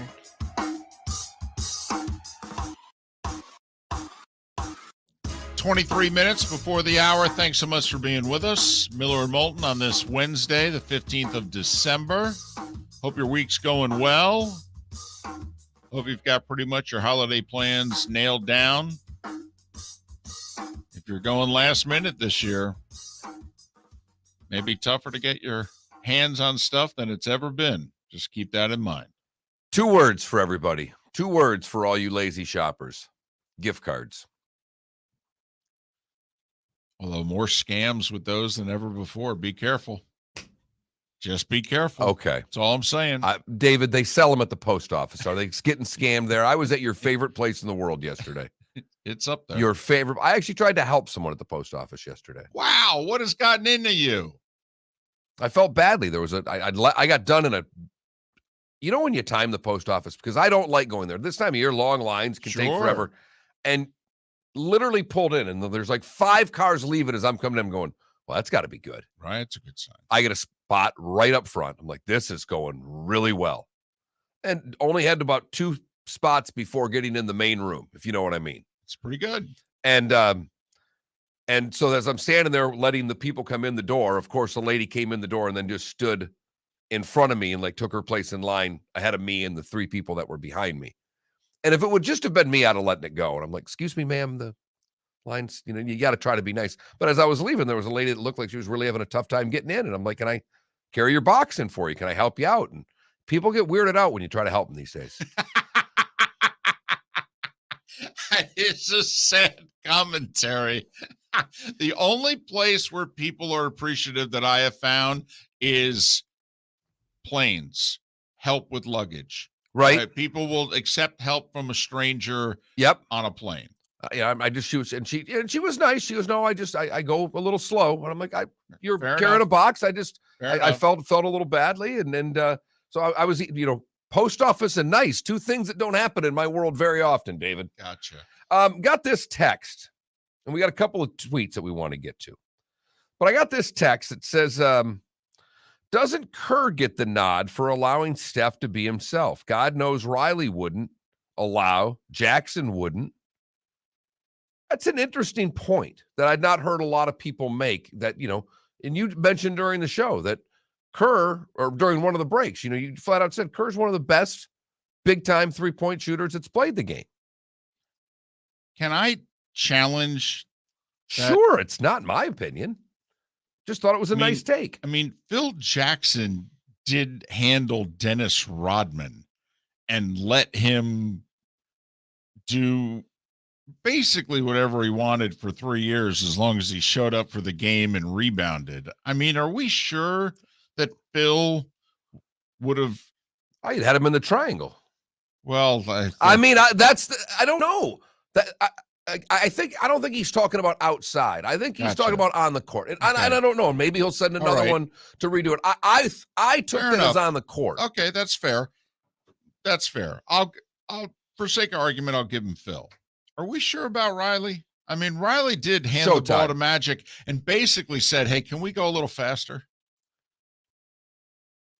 No, you're right. And Riley coached a lot of different ways. He coached the Knicks teams different than he coached the Lakers teams. And the Heat teams, yeah. Right. So it's a fair point, David. I mean, but I think this is the first person we've talked, all show. It's been the transcendent players and all of these things. And no one other than you in a commercial break has mentioned Kerr. I thought it was fair to bring him up. Well, Felipe actually mentioned Kerr during a break and just talking about the 6 degrees of separation concerning this record and Steve Kerr. Right. Steve Kerr was a player when Reggie Miller passed Dale Ellis on the all-time scoring list in a regular season game in 1998 for the Bulls. He was a broadcaster in 2011 when Ray Allen passed Reggie Miller for the all-time scoring list, and he was a coach last night when Steph Curry passed. Wow. The 6 degrees Look at that. of separation of Steve Kerr in the all-time three-point record, and he is by percentage the best three-point shooter in the history of the league at over 45%. Felipe, make sure you clip that part of the show out. You're going to that little speech you gave there, that little 28 seconds, put that on your resume tape. That's good stuff right there. All right. Actually, just a little behind the curtain here, and if our audience could just hang with me for 30 seconds. Our first act, Felipe, the gentleman who was in your chair, like you, he would, after the show, have to put together a promo. And and what he would do is, you had that 28 seconds of brilliance there. He would make that the promo for Miller and Moulton. We would come in every day and we would hear our promo, and it's like, man, it's a lot of John. Yeah. John did great promos of John. Right. I'm going to tell you right now, don't play that game. Listen, I think you should do it once. You want to slide one in, that would be funny. The difference was, at that time, technically the guy who was our producer was also the program director, so he was actually above us on the totem pole. Kinda. But if you just want to throw that in occasionally, all right, if you say, you know what, I was damn good here, you just make that our promo for the week or what have you, and just to see if we're paying attention. Okay, and then you can send it to your mom and say, look, Mom, I'm a star. And we got a couple of tweets, because our poll question is simply, how big of a deal do you think the Steph Curry record is? Really big deal, that's nice, or don't care? And for the record, you haven't said how you voted. I voted that's nice. That's where I'd be. I can't. They don't allow you to vote on your old poll questions Well, but I would vote that's nice.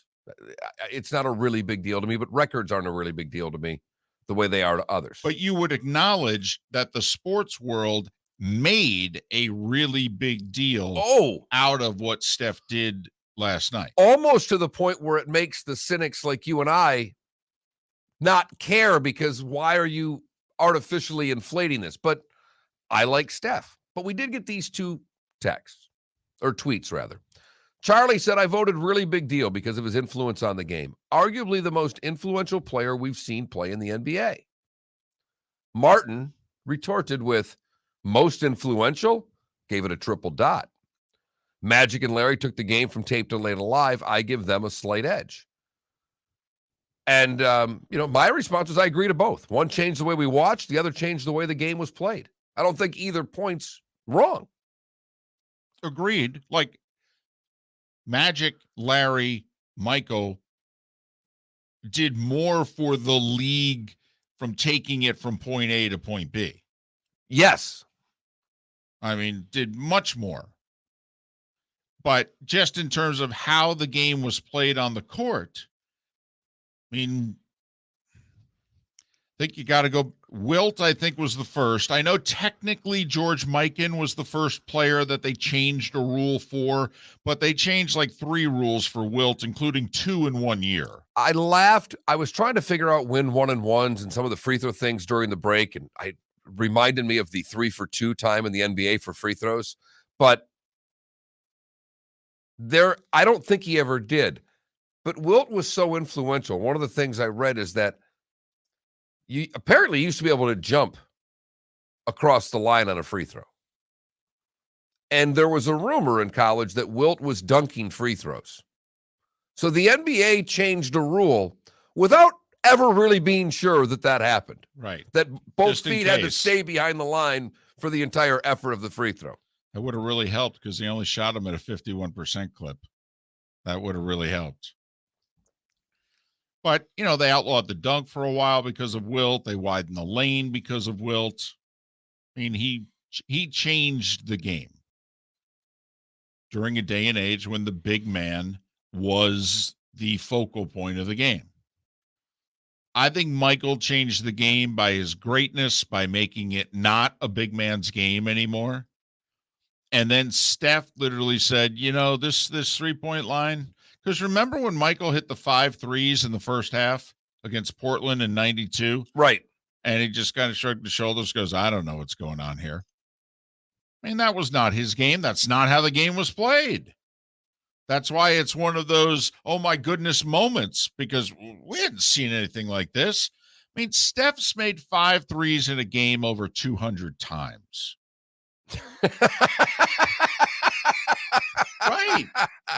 Right.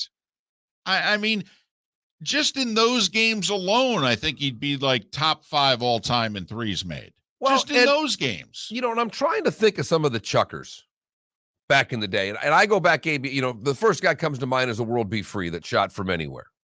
And when he was hot, it was great. And when he wasn't, but you couldn't. Guys like that got run out of the league because they were chuckers. Now coaches didn't allow it. I mean, No. that's just the thing. And that's why I think part of that, Michael, he starts making them. Well, I'm not going to tell him no. Oh, no. Great shot. It's the old, that's. Now the one player, it's kind of like those that came before they started keeping the sack as an official stat. Lawrence Taylor's rookie year was the year before they started keeping stat as an official, or sack as an official stat. And so they had to literally go back and look up the play-by-play charts of the Deacon Jones of the world and to come up with their sack numbers. But Pete Maravich never had the 3-point line. Pro or college, I believe. I mean, his last year in the NBA was 79. I mean, that's why if you ever look up his college stats, by the way, I mean, it's like 3,500 points, something ridiculous like that. And you realize that he never had the 3-point line, and I believe had to sit out a year because freshmen weren't eligible. David, do you mind if I do a little breaking news? It's a topic you like. Today is a big college football day, and this is relevant to the Florida Sports Network. It's relevant to our little backyard here in Southwest Florida, but we are on in Tampa, and we know there's a lot of Gators in that end. Naples High had a defensive back by the name of Devin Moore, who is an All-American, who is a 4-star prospect, and who was planning on going to Notre Dame for college. He announced a few minutes ago at Naples High School that he'll be heading to Gainesville.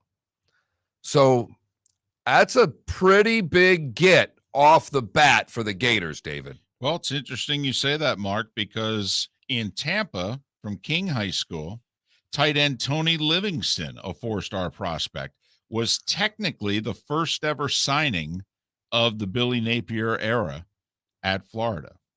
So he was hired because of his ability to recruit. I mean, when Florida had lost their class, the talk was they're getting nobody, and they've flipped a couple kids here. That's a big deal for Billy Napier off the get-go, David. Now, Florida's going to be heavy in the transfer portal. Don't kid yourself. But it would be nice to have a couple wins today, and it looks like they've just picked up 2. That is, by the way, the second 4-star or higher recruit in the last 18 hours that's decommitted from Notre Dame, which I do find interesting. Because part of the reason that they promoted from within was not just because of the current players, but also the thought was he'd be able to keep the recruiting class, which was in some places top 5, but definitely top 10 intact. Well, they've suffered a couple defections here in the 24 hours leading up to early signing period, which is today. And probably the last one. I don't think so. I don't. I think that it's a little bit of an overreaction from this being a bat blank crazy coaching carousel this year. I mean, Mark, because of the dominoes that ultimately ended up falling. I mean, forget the fact that both Washington and Washington State and jobs like that. I mean, but we're talking USC, Notre Dame, Oklahoma, LSU, Miami, Florida. I mean, that's 6 marquee jobs. I know, David. I understand, but the sport is reactionary. There have been too many talking heads out there that have influence on the sport saying how bad this is on the recruiting end and how it's changing the way the sport is done with no commissioner. And there's not going to be a commissioner. The 5 families are never going to get together and name one person in charge. I just don't see it happening. And we talked about this a little bit yesterday. I'd love it if signing period was from today till the 31st. And then the transfer portal started right after the first of the year. But they're not going to put dates on these. And I'm deathly afraid that if they don't put dates on them, the easiest thing for them to do is to then move signing period back to its original date. I think that ultimately one conference can shut everything down. I think it's the SEC. All right. If the SEC, Greg Sankey and his coaches don't want to shut down early signing, and I don't think they do, by the way, I think that their coaches want to get early signing, get their guys in the door, and move on. That nothing will happen. I also believe, by the way, that Greg Sankey holds the cards come 4 weeks from now when they meet in Indianapolis. I mean, I think he will sit there and he will be respectful of what others have to say. But ultimately, at the end of the deal, if Greg Sankey wants to drop the hammer, and I think we saw in July with, oh, by the way, we're taking Oklahoma and Texas, he doesn't have a problem with dropping the hammer. I think that he can simply look at the room and go, well, those of you that are proposing certain things that I think are ridiculous, I could just say that we're voting against it. Good luck. Because you can't do anything without us, by the way, just so you know. The sport has no credibility if we're left out of whatever it is that you're talking about. Here's the format that we're in favor of, by the way. And by we, I say me. And here it is. I'd advise you to get on board, because I'm going to step to the mic. And by the way, this format's working out great for us. I mean, also, he may be, think about the last time we had change. We had an all-SEC championship game. We could have another all-SEC championship game where he could look at the rest of the room and go, guys, this is working out great for us. I don't have to change a thing. So you got 2 choices, status quo or what I'm proposing. With the playoff, I believe you. I do think, look, I want signing day to be, it could be earlier. It could be in August as far as I'm concerned. How about whenever a kid wants to? That's never going to happen. We have to have the Alabama fax machine on call at all times, David. Well, I think you could have it 24/7 and all of a sudden on a Friday night in July. Hey, look at the Longhorn Network's available. That will be a casualty of this. No Bevo on Christmas anymore, David. No bummer. Bevo on Christmas. Andy Pollin will head to ESPN in D.C. Daniel Snyder, is he really in trouble this time? What's going on? Miller and Moulton. The Firestone Grand Prix of St. Petersburg, presented by RP Funding, roars through the streets of beautiful downtown St. Petersburg, February 25th to the 27th. 3-day tickets are on sale now at gpstpete.com. It's fast, fun, family entertainment jam-packed into 3 days. The weekend is highlighted by the NTT IndyCar Series race taking the green flag on Sunday afternoon. It all happens at the Firestone Grand Prix of St. Petersburg, presented by RP Funding, February 25th to the 27th. Visit gpstpete.com now to secure the best seats. Bring your big mouth to John Smith Subs and indulge in their overstuffed subs with the freshest quality ingredients. Enjoy our famous steak bomb with perfectly grilled marinated sirloin steak topped with provolone cheese, grilled onions, peppers, mushrooms, crispy bacon, juicy tomatoes, and creamy mayo.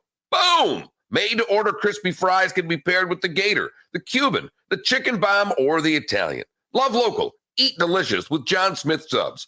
Find a John Smith Subs location near you today. It's been a great start to the NFL season, and it's only getting better at DraftKings, the official daily fantasy partner of the NFL. DraftKings is putting new customers in the center of the action with a free shot at millions of dollars in total prizes. Get in on the action now. It's simple. Just pick your lineup, stay under the salary cap, and see how your team stacks up against the competition. Feel the NFL action like never before with a free shot at millions of dollars in total prizes. DraftKings is safe, secure, and reliable. And the best part is you can deposit and withdraw your cash whenever you want. Download the DraftKings app now and use code M&M. This week, new customers can get a free shot at millions of dollars in total prizes. Enter code M&M to get a free shot at millions in total prizes with your first deposit. That's code M&M. Only at DraftKings, the official daily fantasy partner of the NFL. Minimum $5 deposit required. Eligibility restrictions apply. See DraftKings.com for details. You are listening to Miller and Moulton on the Florida Sports Network.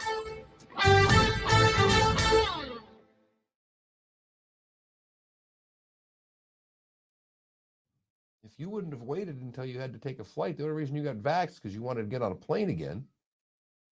And at least I give them credit. At least I give him credit for finally doing it, and not because someone was going to get him a fake card. He's like, I'm not doing that. I looked at him. I said, Larry, you own a business. You can't do that. Twitch chat. Does Bane from Dark Knight Rises sound like Santa Claus? Oh. It doesn't matter who we are. What matters is our plan.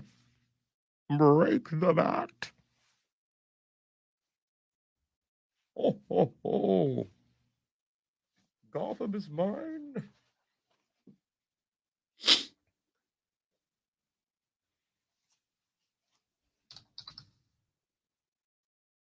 Oh, wow. Sports Center is currently playing a top 10 Steph Curry three-pointers. I know what number one should be. Did you say something? I know what number one should be here. They do have a timeout. Decide not to use a Curry way downtown.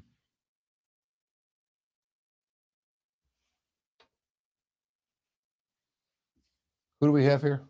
Andy Pollin.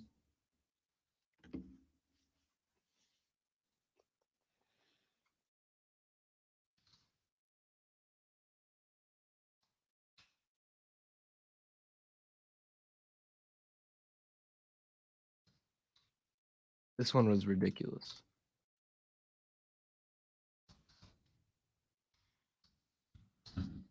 You get Steve Kerr's reaction.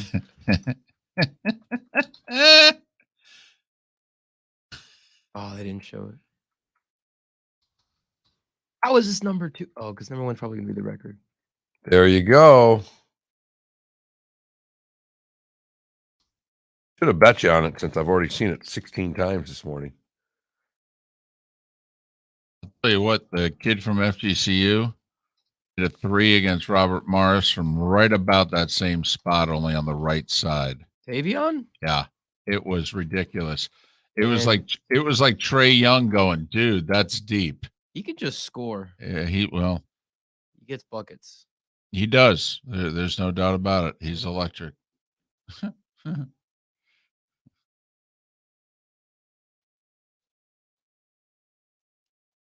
There it is. I'm glad that was it, though. It was a classic quick release. Nothing but net. That's cool. Did you see Rick Allen's tweet? Bottom of it, it was like, somebody saved me a seat. Spike never got back to me.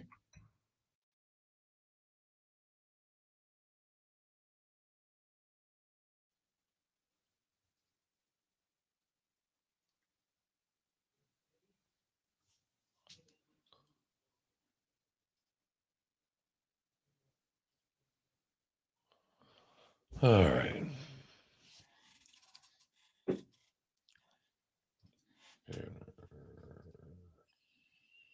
Andy's on hold, and we got 20 seconds. Okay. You said he's with what is 6:30 ESPN. Covers the football team.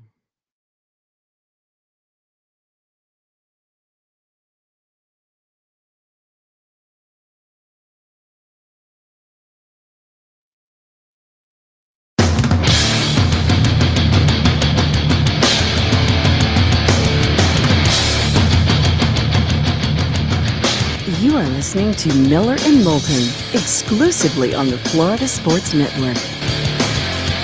And now, here's Mark Miller and David Moulton.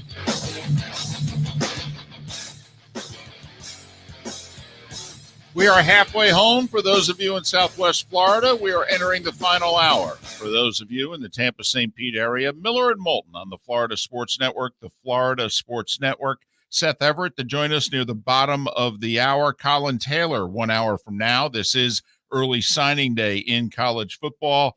It's a pleasure to welcome back Andy Pollin, 6:30 ESPN in D.C. You can follow Andy on Twitter at AndyPollin1. Andy Pollin1. That's Pollin with 2 L's. Andy, it's David and Mark. It's been a while. Hope you are well. How are you? Hold on, we're having some technical difficulties here. That was such a solid intro. It really was. Thought I nailed that. You did. Timing was good. Spacing was good. I mean, I played good defense. I mean, Pollin with 2 L's. Right. All right, he's on. Andy, it was a great intro. I hope you heard it. How are you?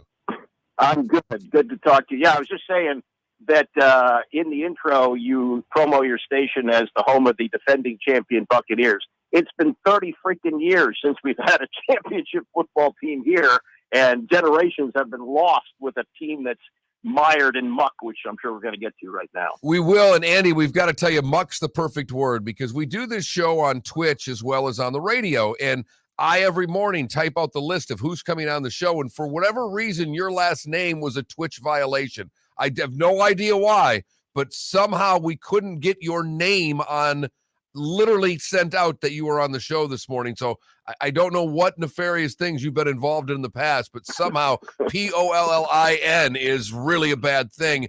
The only thing worse these days is Daniel Snyder, I guess. How long is this charade going to keep going on? Do you think that the tables turned with this story coming out, that finally the league has had, because information doesn't get out to me unless the league wants it out. Do you think that the league's finally turned their sights on Snyder and they want a new owner in Washington? Well, I think they do, but I think executing that is going to be a lot more difficult than you might think. They can't just say, oh, he's got to go, and, the 31 other owners get together and cast a vote and decide that he's gone. It's more complicated than that, and there's a lot of legal issues involved, including a man who's a serial suer. And I can get to a part of the big story that was in the Post yesterday that I think illustrates what kind of person he is. But, we have to recognize this. This is not like the Ray Rice case, where the second video surfaced of Ray Rice punching his then fiance in the elevator. This isn't even Deflategate, where at least you had a deflated football as evidence. What you have here is a report that was delivered orally, a report that the league knows about, a report that includes what was reported in the Post yesterday, that Snyder's attorneys apparently tried to coerce a woman who had made a settlement with him previously regarding a sexual harassment incident not to talk to Beth Wilkinson, the investigator who, by the way, Snyder hired originally. And then once the Washington Post began putting out some very salacious stories about what was going on with the football team, the league took it from there. So, there's a lot of things that have gone on here. And just to say, oh, he's a bad guy, he's got to go, it's a lot more complicated than that. Well, they were able to coerce, nudge, whatever it is, however it is we want to describe it, Jerry Richardson out of Charlotte. You don't think they can start doing the same in your backyard? Well, I think the difference with Jerry Richardson was this. This was something that was reported in Sports Illustrated. It not only included allegations of sexual harassment, but there were racial epithets that were said. There's nothing racial involved with Snyder. Also, Jerry Richardson was in his 80s, I believe, when this came out, and he voluntarily agreed to sell the team. Snyder's not going down without a fight, and they know that. And I think that that's where there's a huge difference here with what happened in Charlotte and what's happening here. That fight, as you mentioned, involves a guy who likes to sue. Do you think part of the reluctancy of the NFL going after Snyder is just that? Yeah. Oh, yeah. Absolutely. And here's an interesting nugget that was in the story. I don't know how deep you went into it. We're just near the end, and it's a very long piece written by Will Hobson and Liz Clark. But this goes back to the hiring of Ron Rivera the day after New Year's, January of 2020, when Snyder, in one of his rare appearances before the media, addressed them by saying Happy Thanksgiving. But apparently, according to this report, Ron Rivera received a congratulatory text from Bruce Allen, who had been fired by Snyder as team president 2 weeks earlier. According to this report, Snyder was insulted that he didn't get a similar text from Allen congratulating him. And then later that year, when Snyder tried to not pay Bruce Allen, basing it on the pandemic, and Allen then sued, part of the settlement was that Snyder was supposed to receive a congratulatory text from Bruce Allen. And it's the understanding of someone close to the story is that while the money was paid out to Bruce Allen, there was no congratulatory text sent. So that's a man who deals in pettiness to that level. And if you don't think that he would come back with a suing vengeance if they tried to force him out, you're kidding yourself. Andy Pollin, 630 ESPN in our nation's capital. You can follow Andy on Twitter, Andy Pollin1, Andy Pollin with 2 L's and the number 1. For the longest time in Tampa, by longest, I would say half a decade, the fan base was just really unhappy with ownership. And because of it, they stopped going. Now, the product was not the best. It's a lot easier to stop going when the product's not the best. But they had been used to the product not being the best for a long time, and they still kept coming. But they had it with the Glazers, and they stopped showing up until basically Tom Brady showed up. Well, they've stopped showing up in your backyard when it was thought that would never happen. Have they continued to stay away? Oh, yeah. They have the lowest attendance in the league. And last week, this past Sunday, they had their biggest crowd of 61,000, which was the biggest home crowd of the year, but the smallest crowd they had played in front of in comparison to road games this year.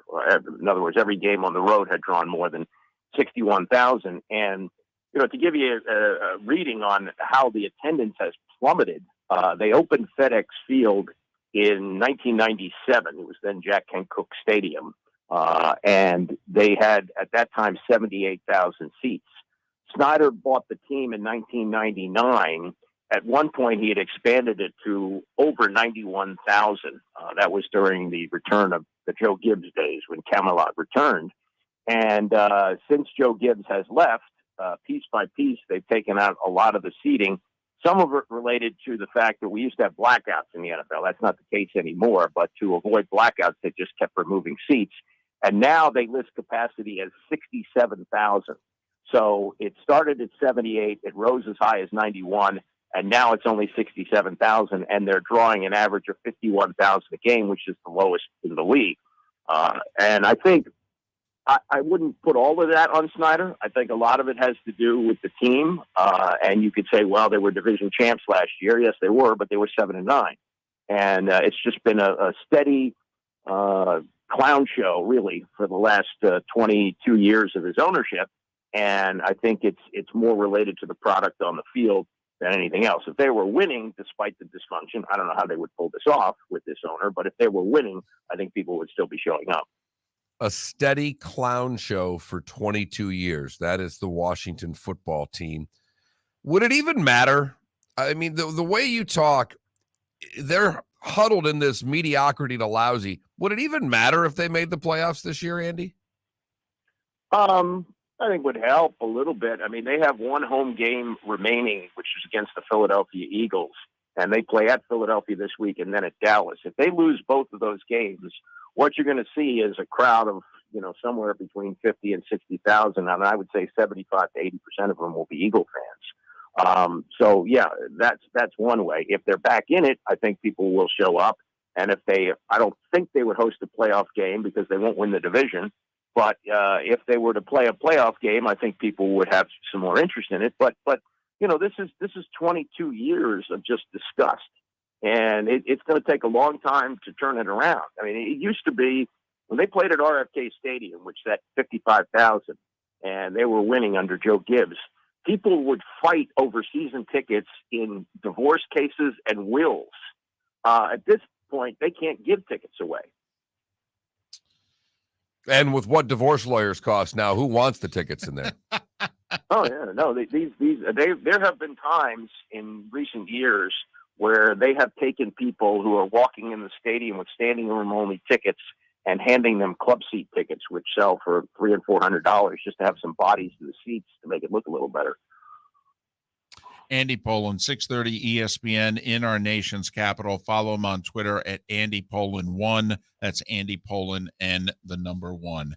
Andy, we appreciate your time and your insight. A merry and a happy, and hopefully we can talk again soon. Good talking to you guys. Take care.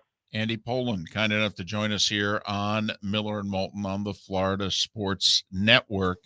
It was one of the great franchises in the league. It still has a great net worth. Whenever Forbes lists what it is that franchises would go for, the Washington football team is top 5 in the league in terms of what it is Daniel Snyder could get for his franchise.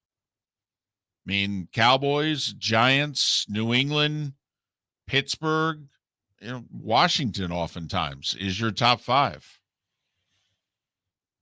And just run into the ground. Run into the ground. 22 years of a clown show. Mm-hmm. I think Jerry Jones is the key, because Jerry's always been a bit of a supporter, and even in a strange way, like mentor. The word is that Jerry helped grease the skids with Dan and then welcomed him into the league and, get him on certain committees and, a younger guy. And then just Jerry kind of grabbed him by the elbow is what the word is in league circles. And that even though most of the league always kind of looked at Dan funny, Jerry said, he's not that bad. And Jerry's got a lot of power amongst the owners. And so, when will the league decide, you know what, we got to do something about this? Got to remember, he changed the name. I mean, I think that bought him a lot of time. See, if they had not changed their name and all this stuff was coming out, I think it'd be a lot of heat on him. David, I think ultimately he knows where the bodies are buried. I think if you go after Snyder, listening to what Andy said, here's John Gruden, who loves football. And sorry, I got to back this up just a touch, but Gruden, who loves football more than anything, has decided to sue. Right. Because he's pissed off that he got outed. Yep. And we all know why now. If you do any digging, it's pretty easy. He and Goodell hate one another. Right. Hate. Well, Snyder's sue happy is what we just heard. He'll sue anybody at any time. He was on a lot of these committees. He knows a lot of these owners very personally now, probably through Jera. He knows where the bodies are buried. I think they're far more scared of him than they are of Richardson, because it sounds like he could be a wild card with what might come out of his mouth and out on paper. 14 minutes after the hour. Seth Everett in about 20 minutes. Collyn Taylor at the top of the hour, when we'll get a little bit into early signing day and the transfer portal, at least for one school's perspective.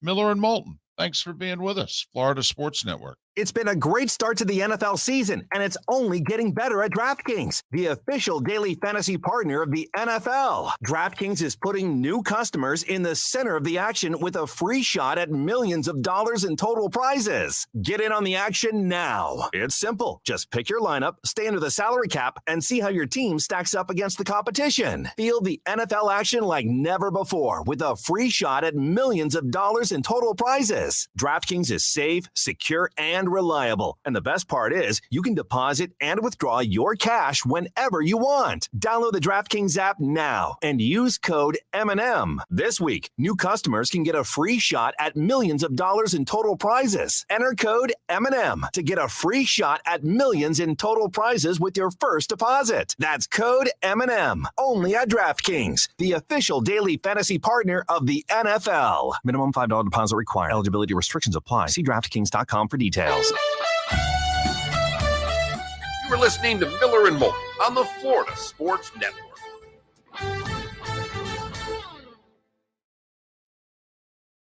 She's on SNL. Okay, that's I just she drives my wife crazy, and I Yeah, don't. because she's very, I don't know. She's like super thespian. If that makes Yes, sense. yes, but that Yeah. makes sense that she's not just a commercial person. She's got the line where it's like, we can help everyone, including Mary, who Kate signed up. McKinnon, right? Kate McKinnon, Okay. yes. Does a good Bieber impression. Why does Goodell hate Gruden?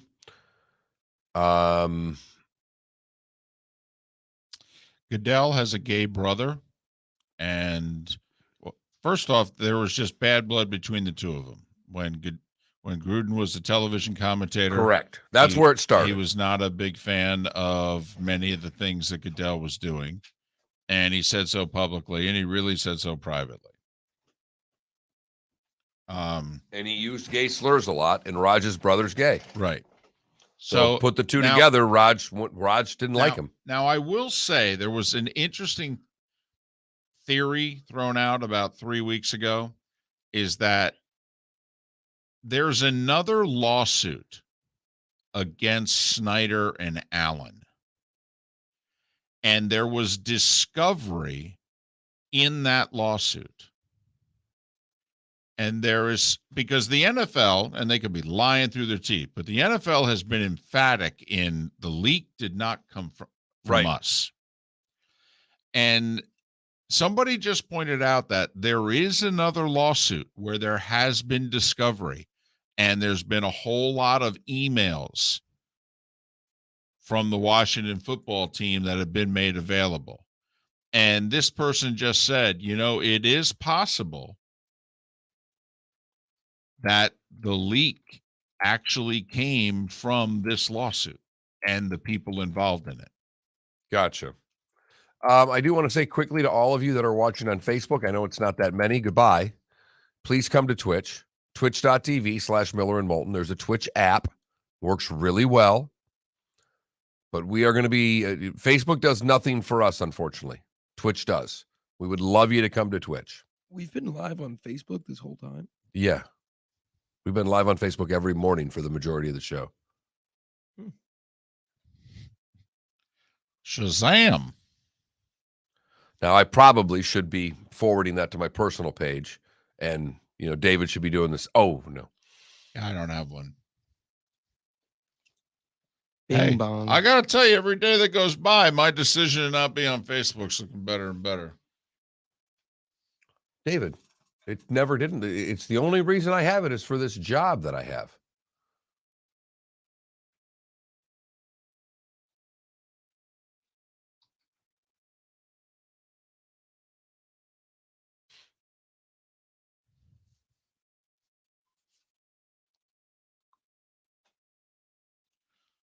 Pat's position on what? Gruden? I think when we asked him, he basically just said, "Oh, hey, it's the league."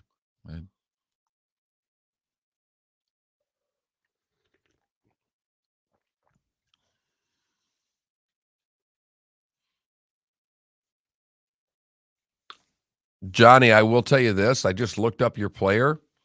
He couldn't make the Indiana Pacers, and they had a 3-point shot. So Actually, I think the answer to that's no. Because he couldn't make the ABA. If he couldn't make the ABA, where they had a 3-point line. I'm so glad I got to watch. Because I would say the same thing about Antoine Jobert, who played Michigan. He could shoot from just inside half court. He played at Michigan. He was a good college player, but he was slow as molasses. And he was 6'5". The judge.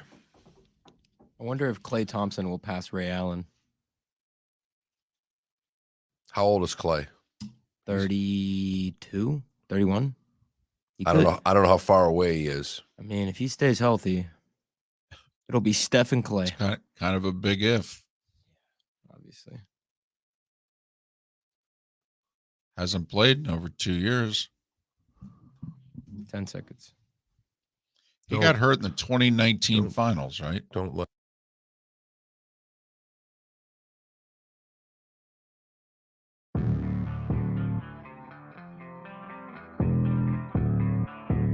Thanks for listening. And now, more of Miller and Moulton on the Florida Sports Network.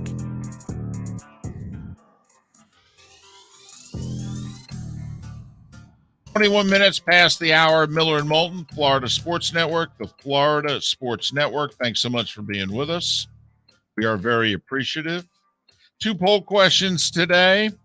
Normally, the non-sports poll question gets many more votes than the sports poll question.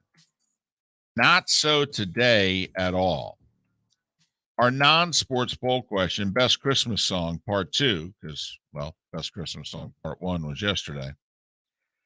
And your choices, Little Drummer Boy, Another Lonely Christmas, All I Want for Christmas Is You, and Jingle Bell Rock. Little Drummer Boy was the one that we left off the list yesterday. The other 3 are, well, people chastising us yesterday on the text line or Twitch chat room or Twitter saying, hey, you missed this one. So we added all of those on the question. And Steph Curry broke the all-time three-point field goal record last night. And where does that rank to you? Really big deal? That's nice. Or, yeah, I don't care. I don't care is beginning to slowly move up. That's nice. Still the leader, 40%. Really big deal, 27%. So, 2 out of every 3 people, Mark, think that, this was something. Maybe even something big. But a third of the voters right now are like, yeah, I don't care. So. And I'm not surprised. No. I thought that might get a few more votes. Well, it's early. Question's only been up a couple hours. So, but it's already up to 1/3. I don't care. We thought it eventually will end up at 50%. We shall see. But we both think that's nice. But we have differing opinions as to why a really big deal was made of it. And I think ultimately it's the player that the league and the 2 networks that are very intimately involved in covering / promoting the league, Turner and ESPN. The game was on Turner. The NBA, ESPN is all about the association, and they have tremendous business reasons to be all about the association. And he's the most popular player in the league today. I mean, is that arguable? Yes. And I'm not trying to, I think LeBron's Q score is still higher, if you know what I mean. Like if you're talking about popular, if more people know who he is, I think LeBron's more popular. No, I was just thinking liked. More liked. Okay. Is Steph. So I should have said most likable. And I wasn't trying to mince words with that's you. Fair. That's fair. Not arguing for argument's sake, if you know what I mean. Okay, but I think he's the most likable player in the league. I don't think there's any doubt about that. KD put the black hat on here, going to the Warriors, and then even to Brooklyn. Well, KD could get a lot of people liking him, though. I mean, with one tweet. Well, you want your Q rating to go up? Skip Bayless tweets accolades about how great KD is. Bron, take notice. He retweeted it and said, I really don't like you.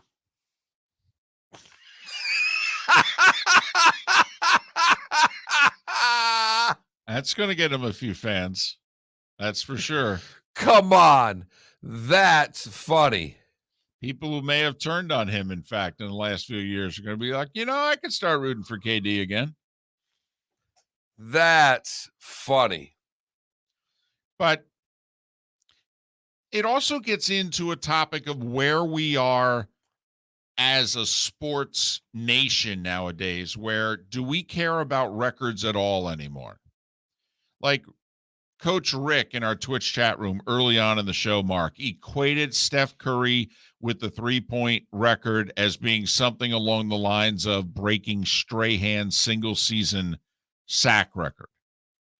Now, I think it's bigger than that because that's a single-season thing while this is a career thing. And it's tough to compare two sports, but that's just my gut feeling. But we don't debate, awards. We don't really pay much attention to records. Far and away, the most popular sport in this country is the NFL, and most people have no idea what the records are. And for all of the adulation that Tom Brady gets, I mean, does anybody care in which it's like, oh, now he's thrown the most passes. Now he's completed the most passes. No. I look at David. It's really simple. When steroids ruined the home run record, we quit caring about records. Everybody can go into all their different reasons why. I'll take my 10-second argument against anybody's essays on this. Like with the all-time rushing record, if somebody were to pass Emmitt Smith, would that be as big or bigger deal as to what was made of Steph last night? I actually think if someone did the single season now rushing record, and most people don't know who owns it and what it is. I think that may get something because the NFL is so big. And what year was it done in? 84. 84. So think about that. I actually believe because the whole game's changed. For a rusher to break that record would have to be a transcendent player. It would have to have been Saquon Barkley getting drafted where he did and then coming out and having the game behind it. We don't run the football anymore. That would be the one record that I'd be like, wow. Well, and if we do, we don't run it with one guy outside of Derrick Henry and maybe now. Well, Jonathan Derrick Henry Taylor had a shot. I mean, he's had a legitimate shot. And I think we would stand up and take notice to that. By the way, it's Eric Dickerson, and it's 2,105 yards. Adrian Peterson came really close. I think it was 2012 Vikings. He came within, I believe, 9 yards of the record. And I think there was a chance. It was the last game of the year. He had a big game for the Vikings. I believe they needed to win to make the playoffs. And there was a chance for the game, I believe, to go overtime. And if it goes overtime, you think AP is going to break the record. But instead, the Vikings won it at the end of regulation. Do you think Derrick Henry will break the record? No. I thought his best shot was this year. Yep, it was. He was off to a monster start, and they had a favorable schedule the second half of the season in terms of who he was going to play to be able to break it. But I do think someone's going to break it, though, because of the 17th game. Like, we've had 5-6 guys since Dickerson rush for 2,000 yards. I mean, Terrell Davis did it. Barry Sanders did it. Adrian Peterson did it. I'm probably missing somebody. Chris Johnson. There you go. And so now with an extra game, I do think that someone's going to get it. Maybe. Yeah, I mean, you got to in the stay running healthy. back by committee world that we live in right now, we don't run the ball nearly as much. I understand. When teams feel, I mean, it's why what Derrick Henry was doing was so damn impressive. But I could see like next year, Jonathan Taylor making a serious run at it. That's a very good offensive line. I don't think Frank Reich's going to change their approach. 17 games. I'm not saying it's easy, but I mean, it's basically $1.25 a game. Yep. That's basically, it's $1.25 times 17, I think gets you just over 2105. And that means you better have 2 or 3 200-yard type games, because there are going to be 3 games in which they are going to take you out of it. They just are. Or you're up by 30 and the coach puts you on the bench for the fourth quarter. Bingo. Right. Yeah. But Eric Dickerson, 2105. Is that, but also that's a single season thing. So it's our poll question. The significance to you, the sports fan, as to what Steph Curry accomplished last night. Miller and Moulton. Our buddy Seth Everett to join us next. Mr. Christmas Song, I like to call him. Right.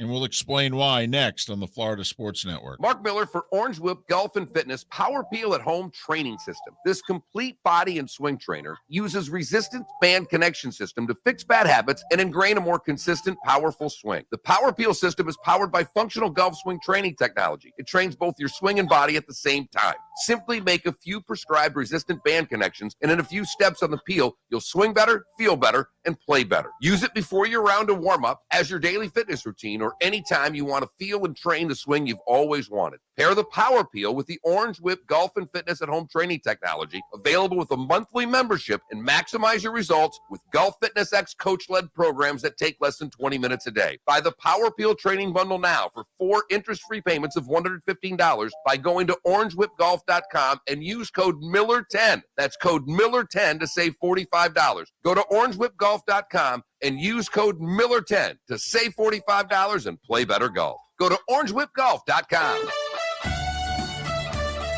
You were listening to Miller and Moulton on the Florida Sports Network.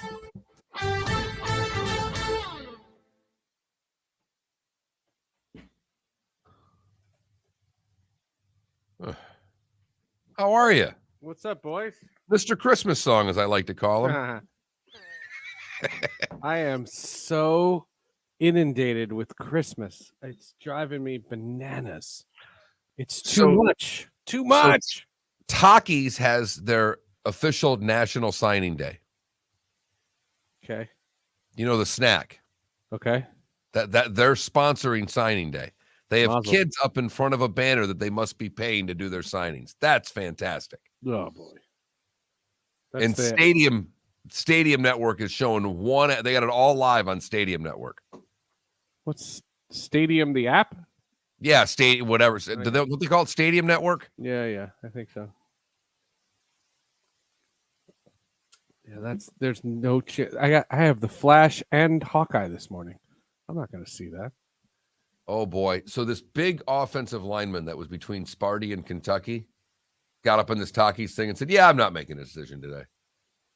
Probably waiting for more NIL money to come in." Huh? Well, was it Lane Kiffin who said yesterday? Love it. Love Lane. Are you guys doing a show between Christmas and New Year's? Yes. Okay. Yeah, we're doing 4 of them, in fact. Can I move to the 30th? Yes. Done. Anything you ask, we're going to say yes to, Seth. Nice. Can my hockey team win a goddamn game? No. Ugh. They're awful. Seth, so good, so far so good when Rotten Tomatoes, 100%. I know. People are loving on this movie. Yeah. I'm seeing it Monday. I'm watching it Thursday. I can't. A, I'm not into crowds right now, and B, nobody wants to go with me. So I'm going like on Monday morning at like 11 o'clock. By yourself? Nice. Yep. Awesome. I love it. That's my favorite way to see a movie. I'm not a movie guy. I did that when I was when hockey. I'd go occasionally because we'd have an off day and there's nothing to do. Yeah. I went because I remember seeing the Gangs in New York at like 11 o'clock in the morning, and it was me and 4 hockey players, and it was like, this is great. Yeah, it's perfect. Yep. Well, because also I don't want to be the jerk that's on their phone during a movie, but I take notes, for the podcast. So Right. it's literally like I don't want to be the ass that does that, So I'd rather go and sit by myself, and I'd rather this movie be on Disney Plus. Seth, here's a question for you here before we get going. Hawkeye's been great. Yeah, Hawkeye's been very good. I just hope Vincent D'Onofrio is actually in it. And The Flash has been good. It hasn't been great. It's been good. I think that show has run its course. Seth, are you back on HBO these days?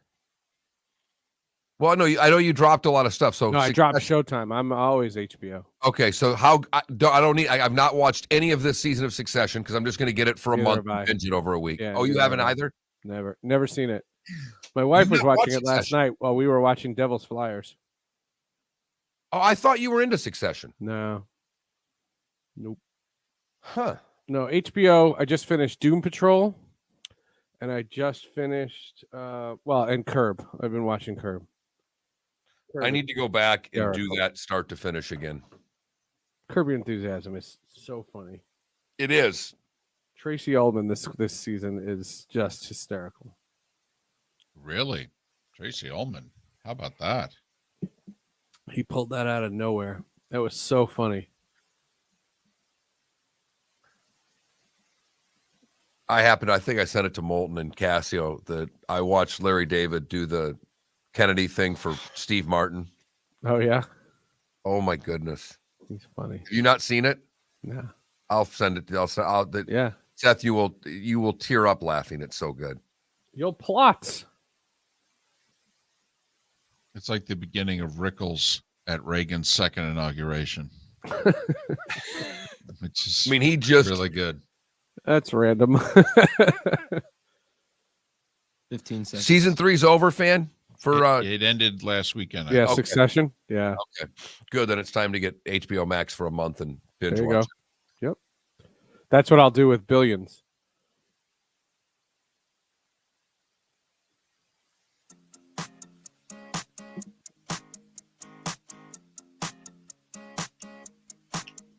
You're listening to Miller and Moulton, exclusively on the Florida Sports Network. He is chair dancing, and he's coming up next. He's Seth Everett. 3 great podcasts, Sports with Friends, Hall of Justice Tech Stream. He took in his first Army-Navy game. Oh, yeah. Last weekend.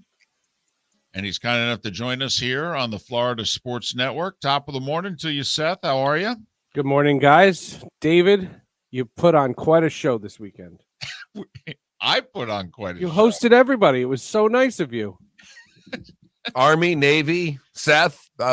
Seth, seriously, I do want to ask because David does wax poetically about Army, Navy. David has changed my whole opinion on that game, having sat next to him now for however long it's been. Yeah, arguably way too long, but but no, he literally has, and it, to the point where I'm jealous that you got to go. That I would like to attend this one time. Just take us into your day at Army Navy because we've heard David talk about it, but this was your first one, and you live close enough that you could have done this countless times. Seth, yeah. Why Never this did. year? And give us just your snapshot of that day. Well, I only came because some of the organizers invited me to Media Day for for Sports with Friends, and the Friday was at the Intrepid, which was really, really cool. I had never been to the Intrepid, and then the Saturday event. I will tell you, talking to the soldiers, not just the cadets, but the soldiers, was really, really cool. I was on the line. We were talking off the air about Curb Your Enthusiasm. I was on the line to go through the security entrance, and these 4 soldiers came by. They were part of an early morning flyover. And I thanked them for their service and then said, "Do I have to let you in front of me?" I didn't know how much respect I'm supposed to be giving these people. Like how far do you take this? And it was the kind of thing where the soldiers were so happy to talk. For the podcast this week, I interviewed 2 Army cadets and then one Navy veteran. And they couldn't have been more amicable. They were so interested. That was really, really cool. The weirdest part about the whole thing was it was the opposite setup for the press box, because I've covered dozens of games at MetLife Stadium. They put the radio guys in the back, and here they put the radio guys all in the front. So I had a better seat for Army Navy than I had for countless Jets and Giants games. The patriotism is real. I mean, the patriotism is very real. The cadets really wanted to talk about COVID, not the toxicity that's going on in our society. You know, I said, what does this game mean to you? And they said, it means so much because last year we couldn't do this. And that was very, very cool to see. The game last year was at West Point. All right. It's the first time it was on campus in a very long time. And it was limited in terms of who could be there, right, because of COVID. So also held in the New York metropolitan area for the first time in a while. It was held there deliberately because it was 20 years after the attacks of September 11th. And Philadelphia is the normal home for Army Navy. It'll be back there again next year. And I think they go on another nice run here of like a handful of years where it's already contractually it's in Philadelphia. And it's pretty I'll much drive down to Philadelphia if David will have me. If he's the host Absolutely. of the whole thing, he's the mayor of the whole thing. So Okay. if He's David only got- says come down to Philly, I'll be there. And Seth, he may only be the mayor of this for one or two more times. So we've got to get it in because I've not done one. So you and I will meet and have a weekend in Philly Come up. next. Yeah, sure. Come. That would be great. Sure. It's one of the best hotels that CBS puts us up in. So There you if you're go. going to Even do better. it, that the SEC championship game, those are the games to crash. And if you're working Sunday, you're going to be out right after the game. So we got the room to ourselves. No doubt about it. That's true. You've Free got- room on Saturday. Get a double. Someone on Twitch, clip that. No question about it. CBS will pay for 2 nights, and you two could have it the second night. I'm There not you sure go. what you're doing Friday Slumber- night. But Slumber party. Mark, Seth only Bring the lives. sleeping bags, everybody. Seth only lives a little over an hour away, so that'll be. We'll good. watch action films. Seth and I met up at the hotel, and Mark, I think you'll appreciate this. The hotel only had one breakfast. It was the buffet, and so I paid for Seth before he got there. Very nice of him. Because the hostess was an interesting person and she was very intense. And so I said, there's going to be a gentleman. He's going to come. He's going to see me and he's going to sit down. And I don't want any issues. I want him to be able to, it's paid for. He can go, he can get his plate and the whole deal. But I ate before Seth came. I did not wait for him. I was hungry. All right. I ate. I went to the buffet. I had a very big plate. I ate it. Seth walked in. He looked at me like, can I eat? And I go, yeah, I already did. And he was relieved. He was like, oh, thank goodness that you didn't wait for me. Is that bad etiquette that I didn't wait for him? Among two guys, I don't think there are any That's rules the issue. with Right. eating among two guys. If you would have been meeting family, if you'd have been meeting multiple people, if it had been if it had been Seth and anyone else, then a little bit. But two guys, I don't think it's any issue. While I was waiting for Seth, one of my coworkers invited himself over, saw me. He was just, and so when Seth arrived, it was kind of like, 2 became 3. They got along swimmingly. I felt as if I didn't belong. They got along Swimmingly. so well.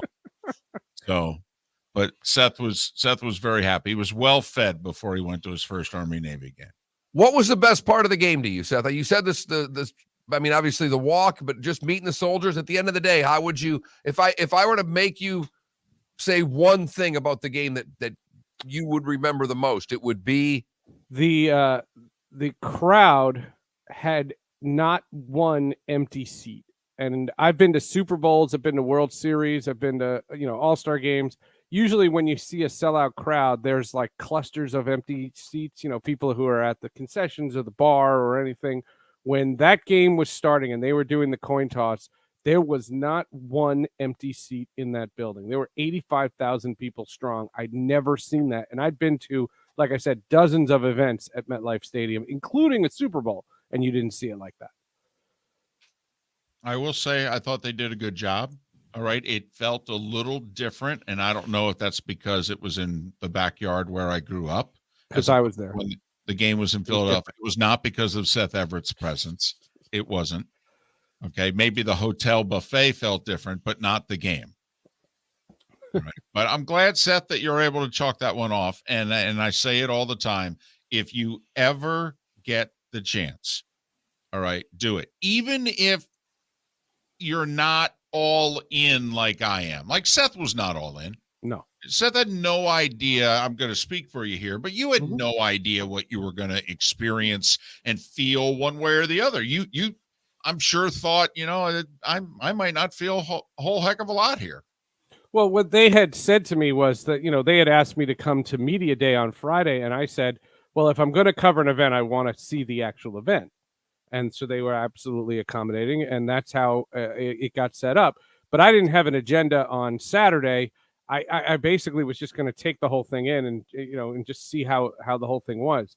I wound up recording all the opens and the interstitials for Sports with Friends this week from the stadium with the crowd in the background, which is I put it all together. It sounds really, really cool. And that was kind of neat because at certain points when I say some things, the crowd starts cheering. I don't think they're cheering what I said, but it sounds like they are. Seth Everett, Sports with Friends, Hall of Justice, text stream, or his 3 terrific podcasts. You can follow Seth on Twitter at Seth_Everett. I don't think you were at the Garden last night for No. one of the very few times, Seth. The crux of our show has been NBA today. That's not a normal thing, particularly during football season for us. And David just started the show out with, why was this such a big deal? Was this a made-for-TV event, if you know what I mean? That, I'll ask you in 2 ways. One, your thoughts on why that record was so hyped. Was it just the likability factor of Steph? And is there an individual record that you care about anymore, Seth? No. I didn't think so. No, the record when I heard about it happening, that leading in, I compared it to Emmitt Smith. It just feels like a compiling statistic. They take an exorbitant amount of threes now, so it's kind of like strikeouts in baseball. It's not to say that it's not a great feat to make those shots. I'm not trying to take anything really away from Steph Curry. But if Ray Allen played in today's game, he'd have more threes anyway. I mean, he was a better shooter. So the reality of it is that it was a made-for-TV event. I saw some joker on television news said it was so cool that it happened in the Mecca. What Mecca? It's Madison Square Garden. He plays in Oakland, or he plays in San Francisco now. That's where he should have done it. I didn't understand. Well, like wouldn't you have been said, in the Eastern time zone then, and they couldn't have a made-for-TV event. They would have had to start the game way too early. Yeah, that's fine. And it was TNT, and it was a national broadcast, and I don't have any problem. I like Steph Curry, and so he's a likable guy, and I like the things that he has done and in his career and the way he carries himself, and he seems like a real good guy. But the most threes all time, that just sounds like a compiling statistic. Seth, I have my obligatory baseball question. When are they going to speak again? Just speak to I each asked other. that question. No, I called actually, when I was stuck in traffic leaving the Army-Navy game, I called my buddy in the Union, and I just said, what's the plan here? And they said, there is no plan. It's probably not until after the holidays. All righty then. I mean, no reason to sit down and talk things over. I mean, it's got to be something they agree upon, right? Don't you try to start small? I mean, Well, my buddy Maury Brown over at Forbes wrote that they're looking at all the COVID stuff, and they're saying there's no rush to get to a season, with everything up in the air with NFL and NBA and NHL all having shutdowns and such. And what I said was it's incredibly short-sighted because last year they had an imposed lockdown. They couldn't play for months, and that's when they should have done their CBA. Doing their CBA now is just, it's trying to put lipstick on a pig. And right now they're in a position where if they're not anxious to come back, they're going to realize that people aren't anxious for them to come back. Mark, just to go back, someone asked in our Twitch chat room, do people watch Army Navy? I can tell you regular season games. This does not include conference championship games. Regular season games in college football, third highest rated game of the year. Michigan, Ohio State, Iron Bowl, Army, Navy. Uh-huh. So do people watch it? Yes. Standalone? Yes, they do. And it's been proven. It's why you mentioned Mike Oresco responsible for that game getting that slot when he was with CBS, and it has done wonders for CBS in that slot. There's no doubt there. Seth, we had meetings with our bosses yesterday, and how'd that go? They're big on this, spring training thing because he's a Michigan guy, and to him, spring training. And it's interesting, and I don't know, when you talk to your older baseball friends and colleagues, boy, when you start giving them the dates that you gave us, well, it's either going to be February 15th or May 1st. Yeah. You get some really sad looks from people because I think those dates, you put them out there, you've heard them from people who matter. Seth, when February 15th comes and goes and nothing happens, do you think there'll be any urgency at that point? No, the thing I feel sad for is the smaller markets and the markets that, especially in Arizona and Florida, that build on spring training and everything like that. Look, is there a chance that it all gets rectified in January? Yeah, there is. I don't think it's a certainty that it goes that long. I just don't think there's any urgency from both sides to do the work. And that's the problem. There are fundamental changes that are coming from this CBA, and they need to figure out how that's going to happen. Sports with Friends, Hall of Justice text stream. What do you got? For Sports with Friends, it's the Army-Navy extravaganza with CBS analyst Gary Danielson. What? And, yeah, I know. You wouldn't believe how I got him, too. And also Westwood One Radio's Ross Tucker on the show. Plus, I interviewed 2 Army cadets and 1 Navy veteran, all on Sports with Friends. For Hall of Justice, there's a hot new show on Netflix. It's a hot new show on Netflix. It's called Seinfeld. And we talk about that. It is a hot new show on Netflix. Played. And for text stream, my partner Shelly Palmer had his crypto hacked.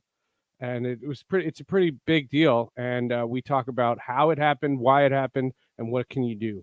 So for anybody who's into crypto and Ethereum and Bitcoin and all that stuff, it's a must listen. Wait. He had his crypto hacked? Hacked, yeah. Money stolen. Not hacked with a CK. Right. No, I know. Yeah. How's that possible? You got to listen. One of the biggest crypto markets out there got hacked, like over $100 million. Well, it's also unregulated, so there's no FDIC. Correct. Right. Seth, I will say, because you chimed in yesterday, we had a little fun back and forth. I did put part 2 of Best Christmas Songs out today. Little Drummer Boy, All I Want for Christmas Is You, Jingle Bell Rock, and Another Lonely Christmas. It looks like you voted because Another Lonely Christmas has 1 vote. I haven't yet, but I will. You may need to retweet that to all your Prince people. It's not a happy Christmas song at all. So that should have been along the lines with. But it's a better song than any of those other Cambodia. ones. These Christmas songs are just being shoved down my throat. I can't take it anymore. Well, no one to break. I need it to be December 26th. Jewish guest. No, it has nothing to do with that. I don't mind Christmas. It's just constantly shoving it down my throat. Seth, with all due respect, you're acting like this is a surprise. You're acting like it's a hot new show on Netflix. Okay, it's Christmas. It's been around a while. Yeah, I understand. Yes. Okay. There's a hot new show on Netflix called Seinfeld. It's called Christmas. Right. Jerry Seinfeld said he wanted to thank Netflix for giving them 9 whole seasons. Well played. All right, Seth. Thanks for your time. We appreciate it. Best of luck. Great to see you, Mark. David. That's funny. That's funny. Great to see you, David. Seth Everett, Sports with Friends, Hall of Justice, and Tech Stream, kind enough to join us here on Miller and Moulton. Today is National Letter of Intent Day, basically, early signing day. Collyn Taylor will join us to talk about that and more next. Miller and Moulton, thanks for listening. The Firestone Grand Prix of St. Petersburg, presented by RP Funding, roars through the streets of beautiful downtown St. Petersburg, February 25th to the 27th. 3-day tickets are on sale now at gpstpete.com. It's fast, fun, family entertainment jam-packed into 3 days. The weekend is highlighted by the NTT IndyCar Series race taking the green flag on Sunday afternoon. It all happens at the Firestone Grand Prix of St. Petersburg, presented by RP Funding, February 25th to the 27th. Visit gpstpete.com now to secure the best seats. Bring your big mouth to John Smith Subs and indulge in their overstuffed subs with the freshest quality ingredients. Enjoy our famous steak bomb with perfectly grilled marinated sirloin steak topped with provolone cheese, grilled onions, peppers, mushrooms, crispy bacon, juicy tomatoes, and creamy mayo. Boom! Made-to-order crispy fries can be paired with the Gator, the Cuban, the Chicken Bomb, or the Italian. Love local. Eat delicious with John Smith Subs. Find a John Smith Subs location near you today. It's been a great start to the NFL season, and it's only getting better at DraftKings, the official daily fantasy partner of the NFL. DraftKings is putting new customers in the center of the action with a free shot at millions of dollars in total prizes. Get in on the action now. It's simple. Just pick your lineup, stay under the salary cap, and see how your team stacks up against the competition. Feel the NFL action like never before with a free shot at millions of dollars in total prizes. DraftKings is safe, secure, and reliable. And the best part is you can deposit and withdraw your cash whenever you want. Download the DraftKings app now and use code M&M. This week, new customers can get a free shot at millions of dollars in total prizes. Enter code M&M to get a free shot at millions in total prizes with your first deposit. That's code M&M. Only at DraftKings, the official daily fantasy partner of the NFL. Minimum $5 deposit required. Eligibility restrictions apply. See DraftKings.com for details. You were listening to Miller and Moulton on the Florida Sports Network.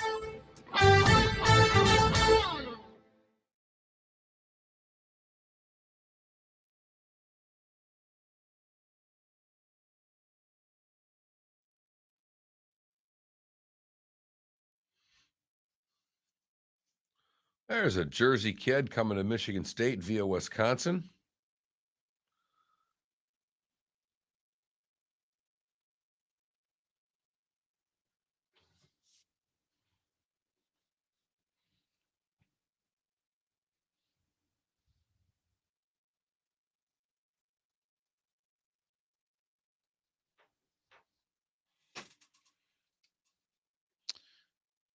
So you saw him in Miami. Where'd you see him at? Like the Gleason Gleason's where Amphitheater there? He played Jackie Gleason on Miami Beach. Saw Melissa Etheridge there. It was great.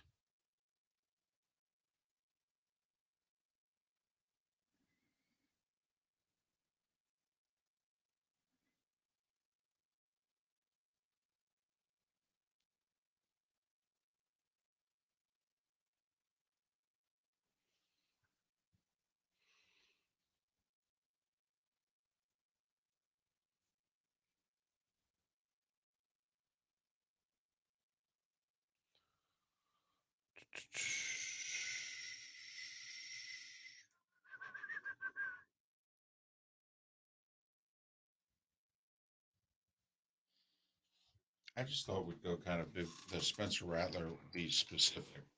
I don't want to mention that. But we could just go a couple of big pictures.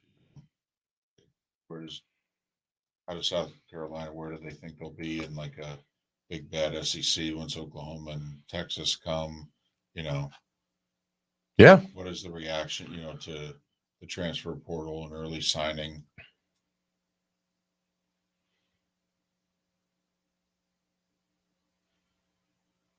I think something you've always talked about, knowing who you are, and because you and I both know this fan base, like, you guys going to be okay going 7-5? Let's do better than that. Yeah, you are. Put it this way. They're worse than Michigan State from where they stand. Everybody's got their shit together. Right. Tennessee's ahead of them. They're on par with Kentucky. Yeah, so you're battling for fourth. Before whatever happens. Right. God forbid. Doesn't mean once every realign. 4 years you can't battle for first. God forbid you realign, though. Well, that's what I'm saying. Right. But like, see, you look at Michigan State this year, they battled for first. Not saying that they won first, but they were in the hunt come on November, December. When's South Carolina going to be where State was this year? Yeah, where they were under Spurrier. Can they get back there? Gator Dad, I've seen him twice, but he was big time both times. A great show, a tremendous performer. Yes. Who's that? Bruno Mars. The show is so tightly choreographed. I am too, Adam. I think the song, first off, the video for Freedom's better than the song, and the song's good. I don't know about big fan. I'm a fan. Big fan would be saying way too much, but I like him. Collyn's on hold, and we have 20 seconds. By the way, do you think an like a take that you'd get in trouble for in Florida is Tom Petty is better than Leonard Skinner? Ooh, wow. Could you say that and get away with it in Florida?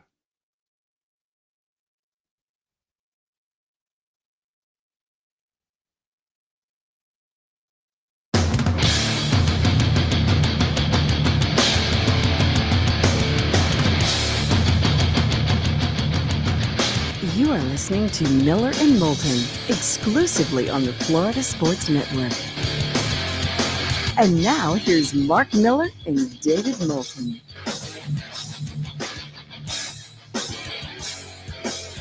As we approach a couple minutes past the hour, the bonus hour of Miller and Moulton on the Florida Sports Network, the Florida Sports Network. Good, bad, and ugly. What's on tap today was the day when, all coming up in a little more than 30 minutes. Collyn Taylor is kind enough to join us. He covers the South Carolina Gamecocks for GamecockCentral.com and Rivals. You can follow Collyn on Twitter at Collyn Taylor, and it's Collyn spelled with 2 L's, Y-N. Collyn, it's David and Mark. Thanks for your time. Good morning. How are you? Absolutely. I appreciate you guys having me on, and it's been a busy few days here in Columbia, but that time of year where you got all this bowl stuff going on and you just happen to land one of the bigger transfers in the market right now and pile on top of that National Signing Day. So busy, but it's a fun time of year. Well, Collyn, when it happened, I said, hey, maybe they've got the best thrower in the conference right now. But I've been to Columbia a lot in the course of my life, and I don't know if there is a fan base that's as loyal but also that has higher expectations and outrageous expectations for their program. What with getting Spencer are the expectations now? Because I know they're pretty high. That would be my guess. Yeah, they went from wanting to make a bowl in year 2 and building on momentum to now they want to see 8, 9, 10 wins with these new transfer portal pickups. So fans are obviously excited, which leads to the uptick in that, but still need a few more pieces before they can be able to really, really contend for and challenge what Georgia's built and what Tennessee and Florida have been over the last couple of years. So I understand that there is a bunch of high expectations. They have a quarterback now that you can actually start to build around, which is something they've been missing over the last 3, 4, 5 years. As they've kind of struggled to get things going in the SEC. And if you missed it, Spencer Rattler, who was the preseason Heisman favorite, starting quarterback at Oklahoma, transferred to South Carolina. Collyn, one of the reasons why we wanted to have you on was not just that news, but we are fascinated by a couple of factors that we feel are coming from both directions at a school like South Carolina. One is all the possibility of the transfer portal, that we think the transfer portal, much like what Mel Tucker did at Michigan State this year, that a school like South Carolina, that maybe they'll be able to do as good or better in the transfer portal as they will be able to do out recruiting against the other big boys in your own conference, never mind elsewhere. But then there's also the fact that, everybody in your conference is all in, spending gobs of money, at least those not named Vanderbilt. And, what is realistic? What is now doable, especially in an SEC that within the next 2 years is expected to also add Oklahoma and Texas? It seems as if there's a great opportunity for a South Carolina, and oh my goodness, this is going to become nearly impossible for South Carolina. Yeah, if you're South Carolina, when they were going on their run in the early 2010s and winning 11 games every year and beating Clemson, which is what the goal at South Carolina has been with his fan base, they were winning. Don't get me wrong, they had high-end talent. They had Jadeveon Clowney, they had Stephon Gilmore, they had Marcus Lattimore, but they won in the margins, and they found these players like a Connor Shaw, who was an incredibly consistent quarterback, like some of these defensive linemen and linebackers that they had that weren't necessarily high-rated guys, but filled out into what their full potential could be. And you have to win in the margins if you're South Carolina. And the portal gives you another way to do that. It gives you a chance to try to find those guys. And Shane Beamer and his staff have not been shy about dipping into the portal to land guys. Obviously, Rattler and Stogner this cycle already, but they brought in, I think, 6, 7, maybe 8 guys, if my math is correct, from that were contributors or transfers on this year's team. Jason Brown started a bunch of games down in South Carolina. E.J. Jenkins, Jordan Strong, a pass rusher. They started 2 transfers in the secondary. So they're not afraid to go out and get these guys. And it's one way, if you're South Carolina, you have to find diamonds in the rough are not the right word, but you have to find these guys that are hiding kind of in plain sight in the portal or in recruiting to help you win in the margins, and then hope your coaching and scheme level them up, and then you're able to compete with some of the big boys in the SEC. You know, having spent a little time living in North Carolina, I watched how football started growing there. And for the longest time, South Carolina's had to go into Atlanta and try to out-recruit Georgia and Alabama and Auburn and all the people that, in Tennessee for that matter, who all recruited Atlanta very, very well. Seems to me with the high school talent and how much North Carolina is improving, do you have to, as South Carolina, shift a little bit north and own Charlotte? Because it seems that that's an area that you could own if you're South Carolina. It's pretty damn close to Columbia, and the talent's a lot better than it was 10, 15 years ago just in that area. Yeah, they love to recruit the Charlotte area. That's a place they've kind of tried to build a pipeline. And for South Carolina, you have to. Like, you're in a very, very tough recruiting ground because you're trying to go into North Carolina where Mac Brown's obviously recruited well. You're dipping into Atlanta, but so is every other SEC team. You're dipping in to Florida, trying to, where every team in the country is trying to recruit. So you have to get a little bit creative, and that starts with obviously landing in-state talent, which they have 3, 4, 5 guys every cycle that are good enough to play at a high level. But you have to get creative after that. You've seen South Carolina, they dipped into Texas for a handful of players this year. They've dipped into Delaware to land a quarterback. They've dipped into Pennsylvania to land 2 guys in this class. So you're having to get creative if you're South Carolina. And because of Shane Beamer's connections in the Northeast, and they have a special teams coordinator, Pete Limbo, who's from the Northeast, you have connections there. And they've really tried to build that pipeline a little bit to get some of that talent that isn't necessarily mined by other SEC schools and get them to Columbia. Collyn Taylor, Gamecock Central, part of Rivals. You can follow him on Twitter at Collyn Taylor. That's Collyn, Collyn. And Austin Stogner is the gentleman that Taylor referenced, and a tight end who came with Rattler from Oklahoma. All right, bowl eligible year 1, and I don't know if many fans thought that they would get to 6, so I think most people are okay with Shane Beamer year 1. Are they going to take a step back before going forward, or Collyn, do you think that they're actually poised that they can take another step forward? I think they can take another step forward. I mean, if you asked me before Monday, before the Rattler and Stogner stuff, I might have said they might have taken a step back just because they've lost a little bit, or they're planning to lose a little bit from the defensive side of the ball, but you've improved your offensive side greatly. I like the pieces they brought in. So there's realistic expectation, plus given the schedule you have next year, to kind of take a step forward and build on this. I think the defense is going to be good just because of the pieces they kind of have there. Now it's about can Rattler and Stogner and the other pieces you've added offensively elevate, because the offense was bad this year. Showed flashes, but was bad.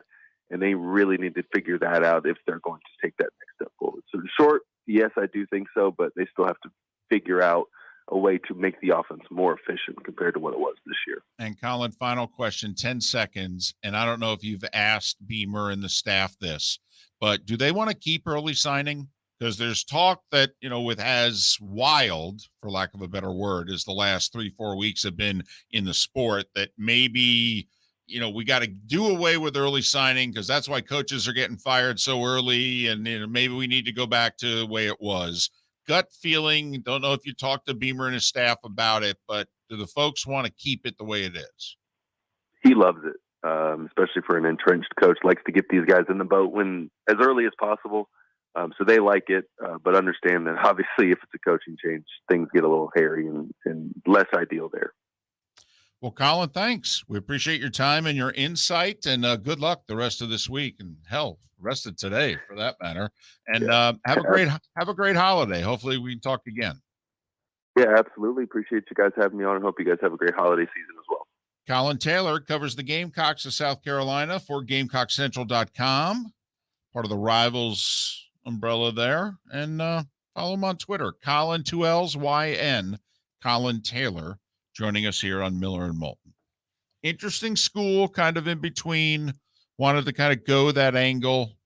They picked up the big transfer, obviously. They did. And even with that, though, David and I, one of our main philosophies on this show for a lot of years is know who you are, particularly in college football. And you wonder, and he said it.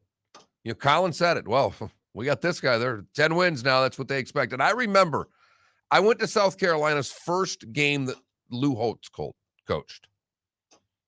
And they were 0-11 the year before. You would have thought walking around they had won the national title. I've never seen a more energetic fan base for a mediocre team than the South Carolina fan base. The one thing I will say about them is they show up. They're like Nebraska fans. There are no empty seats in Lincoln, even now that they've become mediocre. All right. There are no empty seats in Lincoln. There are very few, and it's usually only in the student section if they're really bad. There are very few empty seats ever in Columbia, South Carolina. They are all in. They've always been all in. I will say in the last 10 years, Mark, they have tremendously upgraded their facilities. Got rid of the whole chicken ranch there that was right by the stadium and put a lot of money into apartments that are right now surrounding the stadium, beautiful student housing. I mean, I got to admit, when we went there in the early days of the SEC on CBS, I'll speak for me. All right. I'm like, man, Spurrier's doing an amazing job if he's getting this talent here. At that point, there was really one way out when you were going there. It might have been they might have built a second road by then, but for the longest time, there was really only one way in and one way out. It's still pretty much the same. And there's train tracks that do that. Yep. And this is a true story. I have ex-in-laws from Columbia who were wanted for after a game detaching the train. They got to the other side. There was a train, left it on the road, basically detached the train. And I think it was mid 80s, if memory serves me right. And a few people were stuck coming out of the game a lot longer than others. That's a pretty good one. It's really solid. It really is. I mean, it really is. Collyn Taylor joining us here. Miller and Moulton, Florida Sports Network. Mark Miller for Orange Whip Golf and Fitness Power Peel at Home Training System. This complete body and swing trainer uses resistance band connection system to fix bad habits and ingrain a more consistent, powerful swing. The Power Peel system is powered by functional golf swing training technology. It trains both your swing and body at the same time. Simply make a few prescribed resistant band connections, and in a few steps on the peel, you'll swing better, feel better, and play better. Use it before your round of warm-up, as your daily daily fitness routine or anytime you want to feel and train the swing you've always wanted. Pair the Power Peel with the Orange Whip Golf and Fitness at Home training technology, available with a monthly membership, and maximize your results with Golf Fitness X coach-led programs that take less than 20 minutes a day. Buy the Power Peel training bundle now for 4 interest-free payments of $115 by going to orangewhipgolf.com and use code Miller10. That's code Miller10 to save $45. Go to orangewhipgolf.com and use code Miller10 to save $45 and play better golf. Go to orangewhipgolf.com. You are listening to Miller and Moulton on the Florida Sports Network.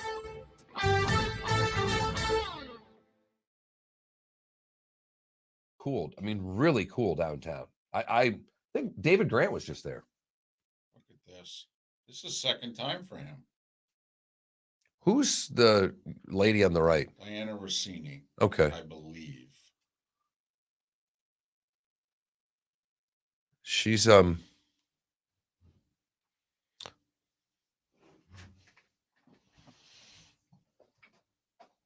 really big earrings. Right. She's very Northeast. That's quite a nose. That's quite a nose for an old Italian guy. But you know. Lou and Ralph Furlow would look at that and go, whoa.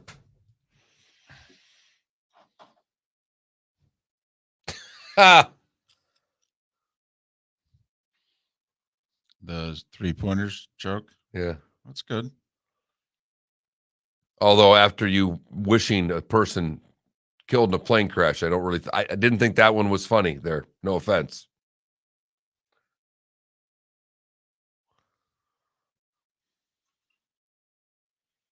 I wish a lot of things upon people. Death is never one of them.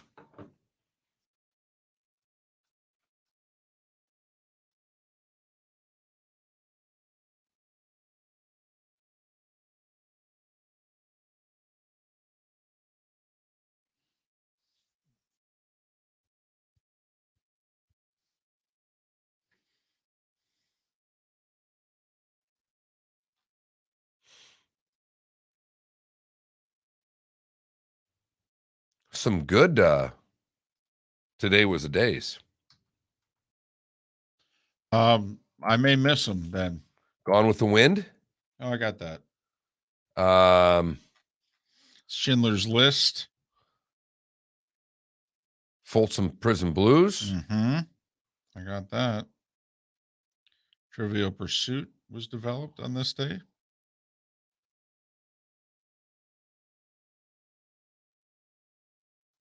By the way, I always crack up at the end of the year how these tennis tournaments must have been a big deal at one. Have you noticed in the 70s, these end of year you'll get it when you look at this all the way through the first of the year. Like I don't ever remember them being a big deal. And they put them in the special print on this, if you know what I mean.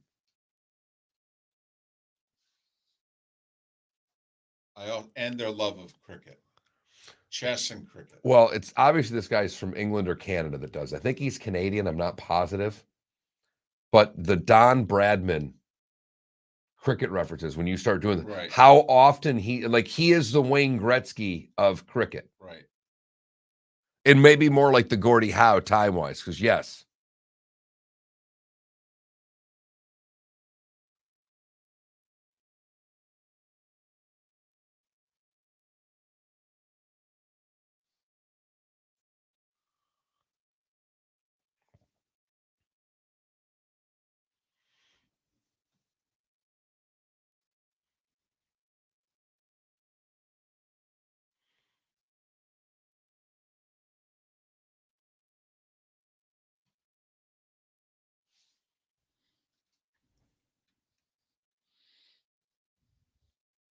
Mark, you mentioned wishing a lot of things upon people except death. One of my favorite lyrics in a rap song is, I hope you never get out on Fridays and you work at a Fridays that's always busy on Fridays. Who is that from? Chance the Rapper. Saw a funny TikTok yesterday of a white woman basically that your generation's trying to cancel Eminem. Like I'm not saying you, I'm saying Gen Z. I know. But my reaction to that. And she had a really funny, really well lyrical, no swear words rap song ripping Gen Z. It was pretty funny. was cute. It was more cute than funny, but I didn't know that there was this cancel Eminem thing out there. Well, I'm not surprised. We're Zoomers. Who are we not trying to cancel? Exactly. These days? Wait, what are you two? Old. I'm a Gen X. So am I. I didn't know. Just miss being a boomer. Yeah, you're boomer. I think they actually gave you another name. There's a little window. Didn't I send you that? I sent you that. It was actually right on for you. It was so funny. We're coming back.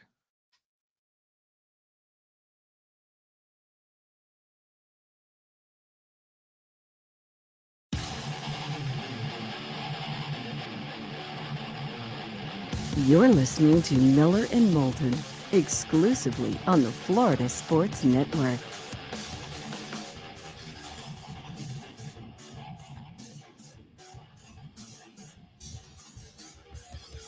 Minutes past the hour of Miller and Moulton, Florida Sports Network, Florida Sports Network. There is breaking news.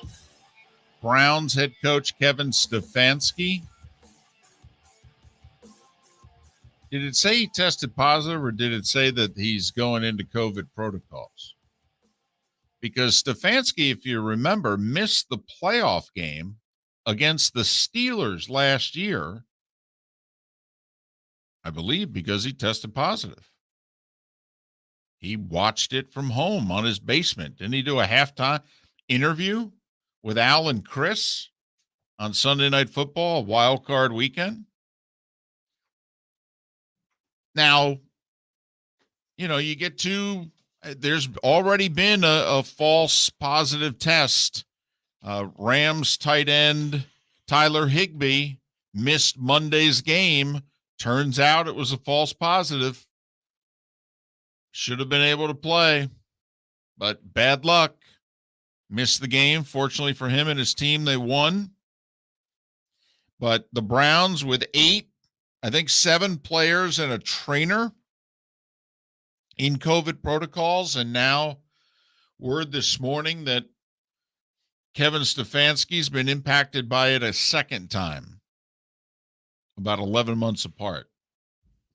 So we'll have to see his status. That whole division is a mess right now between injuries and mediocre performance lately. And I am wondering how COVID will affect not just the rest of the regular season in the NFL, David, but the playoffs. Because I'm guessing, like I did in the last 24 hours, and mine was this morning, I'm guessing at some point you jumped on the Washington Post to at least peruse the Snyder article. And when you go to the Washington Post, you saw a lot of the Omicron talk and all that. And I just start wondering, with this many players out right now, and people worried that it's going to get worse with Christmas travel and holiday travel and those things, David, this is going to end up impacting teams in the postseason. There's no doubt.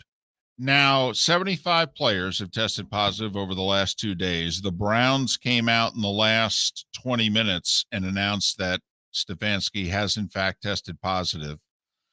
Now, he's double vaxxed and got the booster. And they're saying there's still a chance he's back for Saturday's game against the Raiders. I mean, remember, didn't Nick Saban last year was going to miss the big showdown against Georgia in the regular season? And next thing you know, 2 positive tests in a row, or 2 negative tests, in a row. And he was able to be on the sidelines for the game. Ended up missing, I think, 1 game last year. And they don't know if it was a false positive or what, but so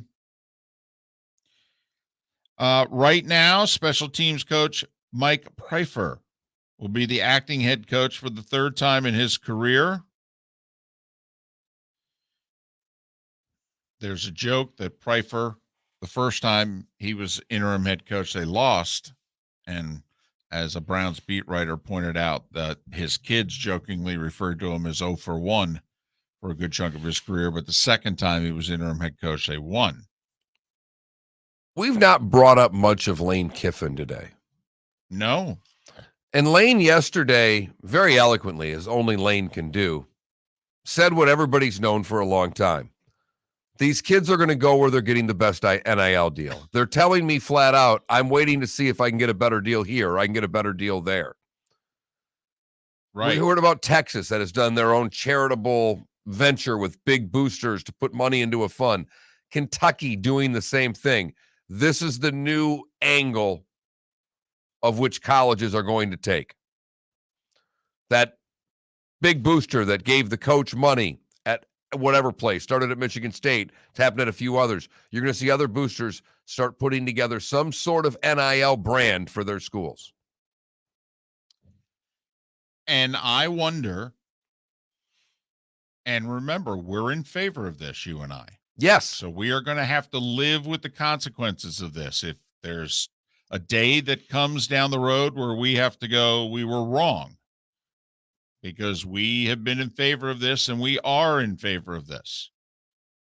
But I wonder that intangible factor that makes college sports different from professional sports.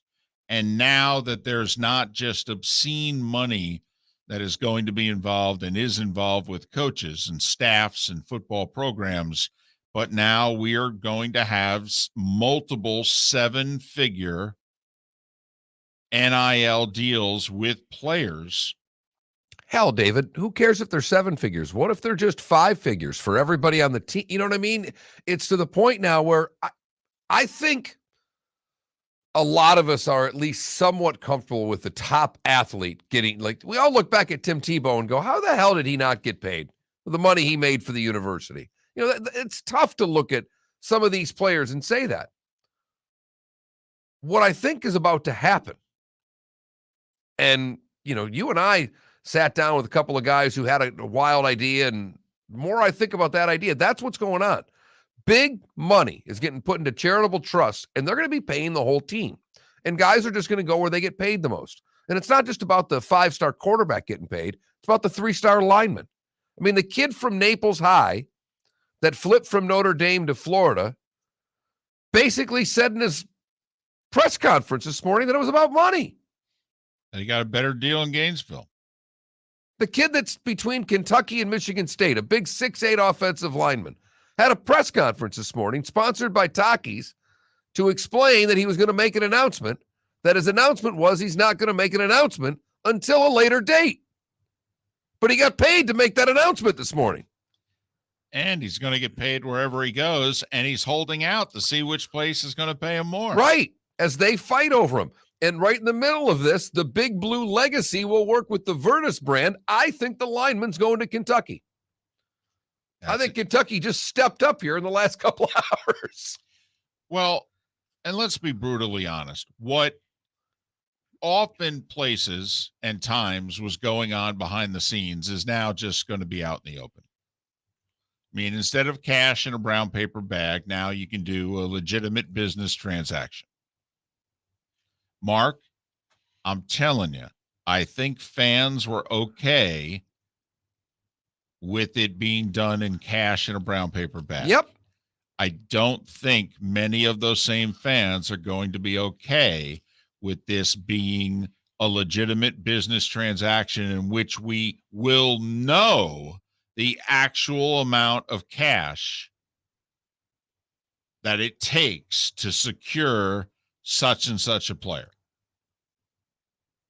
I mean, there are a lot of stories out there, a lot of stories about many high-profile places. There was a piece done 10 years ago. Sports Illustrated basically grabbed a couple of street agents and said, so, what's it cost? And they're like, what do you need? I need a corner. And, you know, this was almost a generation ago. And they're like, you need a corner? 50 grand. What else you need? I need a tackle. That's going to cost you a little more. All right. Well, I need a quarterback. Well, what kind of quarterback are we talking here? Need an elite quarterback? You need better than what you have. You know, probably going to cost you low 6 figures if you get, you know, you want an elite quarterback, probably going to cost you $200,000. I mean, it was all right there. Right. No, I know. And that's where we were. But that was hidden. Right. But here's the hypocrisy of it. Richard Deese just put out a snapshot of 2 tweets. One was from former college coach Gene Chizik, who said every offensive lineman with a scholarship at Texas will get $50,000 a year with the new NIL deal, not to mention a $200,000 education. Americans struggle finding $50,000 jobs to feed their children. Next, it's $100,000 per player with no end in sight. Flawed system, most dollars win. Hashtag words of Chisholm, which led to Timothy Burke responding to him. You made $20 million off of unpaid players, 11 and a half of which you made to go away because you were so awful. Why is it when the kids get the money, you all go nuts? And you have zero problem as a fan base. Every one of you listening, or at least 90% of you, had no problem. Moulton had no problem getting rid of whoever he had to get rid of at Florida State, getting rid of Diaz at Miami, getting rid of Coach Richt at Georgia, who was a great human being, but he couldn't win that 11th game. So we'll buy his ass out. But God forbid the players get a flipping dime.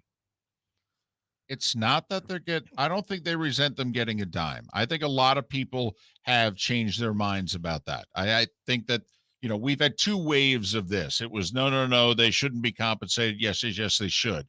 I think now the overwhelming majority is that they should get more than a scholarship.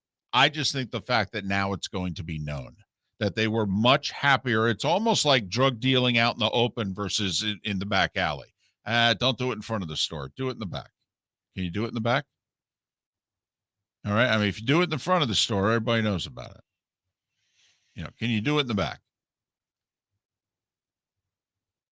I just think that, now we're going to know, because think about it, Mark, the resentment that many people have towards players when they know what their salary is. You bum, you're getting paid $300,000 a game. Well, now they're going to know what the 4-star right tackle is getting. I will say my grandfather used to get really upset when I was a young kid and we'd go to Michigan State games and people would boo. It bothered my grandfather. He's like, man, those kids aren't getting paid. You can't boo those kids. I will say the resentment from the crowd is going to be uglier and uglier. You made the point yesterday, David, of the difference between the NFL. When we talked about this, you specifically we didn't talk about the game so much and the players so much. We talked about the audience. The parking lot, right? Right. Well, trust me, those parking lots are going to get eerily similar quickly, because I've heard some things alums have said in the past at SEC games that are incredibly distasteful. When they are part of paying the players, imagine what it's going to sound like in Gainesville when this young cornerback happens to tip the ball and it goes to the Georgia player instead of him picking it off. Oh, yeah, the attacks will come much more harshly. And, it is funny. These same people that don't want to know what these kids are getting paid can attack them and say awful and go on Twitter anonymously and go on message boards and do all the things they do. Well, it's all in the back door. Okay. I don't know what to tell you. This is a world where we get paid if you're the best, you get paid the most. And now it's at college sports. Guess if you don't like it, you'll have to find something else to watch. I do think, though, and once again, like when you have, and you and I are in agreement in big time college football is never going to have an overriding commissioner. There's no way these conference commissioners are going to give up final say to someone else. But I just think, Mark, it's going to chip away at the emotional fabric, the emotional charm that Saturdays have over Sundays. You and I are in favor of it. We feel that these kids have been exploited for a long time. You cannot have a multi-billion-dollar enterprise with free labor. And I'm sorry, in our opinion, a scholarship was not enough because most of those kids are not there for school. In fact, they're being forced to go to school when what they'd love is for this to be an official minor league so that all they could do is play football. But it's all going to be out in the open. And right now, Texas and Kentucky for those that are paying attention, seem to have vaulted ahead of everybody else with how they're setting this up. Look at their model, and you'll see what everybody else is going to do. Miller and Moulton. Good, bad, and ugly. What's on tap? Today was the day when. Final thoughts on this Hump Day edition on the Florida Sports Network. It's been a great start to the NFL season, and it's only getting better at DraftKings, the official daily fantasy partner of the NFL. DraftKings is putting new customers in the center of the action with a free shot at millions of dollars in total prizes. Get in on the action now. It's simple. Just pick your lineup, stay under the salary cap, and see how your team stacks up against the competition. Feel the NFL action like never before with a free shot at millions of dollars in total prizes. DraftKings is safe, secure, and reliable. And the best part is you can deposit and withdraw your cash whenever you want. Download the DraftKings app now and use code M&M. This week, new customers can get a free shot at millions of dollars in total prizes. Enter code M&M to get a free shot at millions in total prizes with your first deposit. That's code M&M. Only at DraftKings, the official daily fantasy partner of the NFL. Minimum $5 deposit required. Eligibility restrictions apply. See DraftKings.com for details. You were listening to Miller and Moulton on the Florida Sports Network.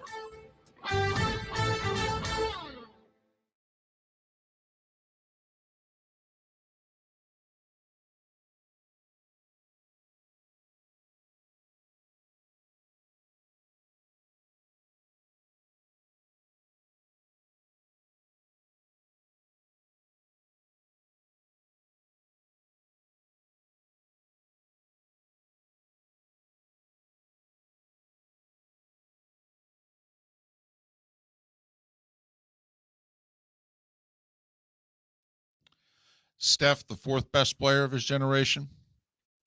Kobe, LeBron, KD. You need to be specific. Let's talk 2010s. Tens. LeBron, KD, Steph. Harden. Well, but you said that Kobe should be in his era. So, it's the proverbial question, the Mount Rushmore of his era. You decide whenever it is how far back you want that era to start. Okay. It'd be those four, right? 21st century basketball then? Yeah. I mean, because Shaq started in 92. So, half his career was in the other decade. So you can get away with that. Okay. Then I'll put Steph 4 and I'll put Tim Duncan 5.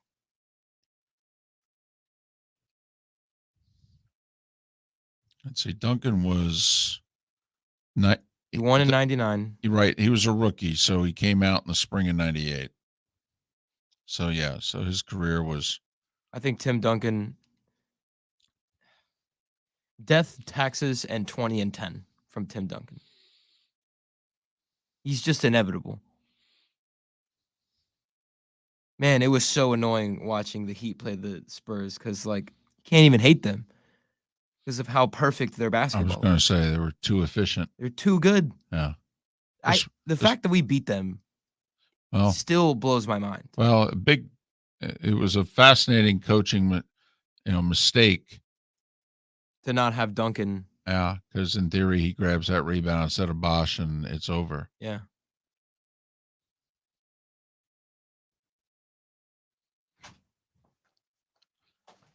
I mean, and when I think about it, I think about how remarkable it was that they went to 4 in a row and came this close to only winning 1.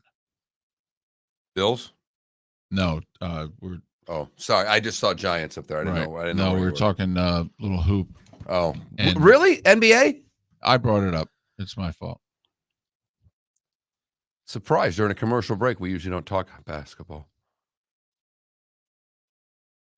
Ah, that's cool. Aiden Goolsby,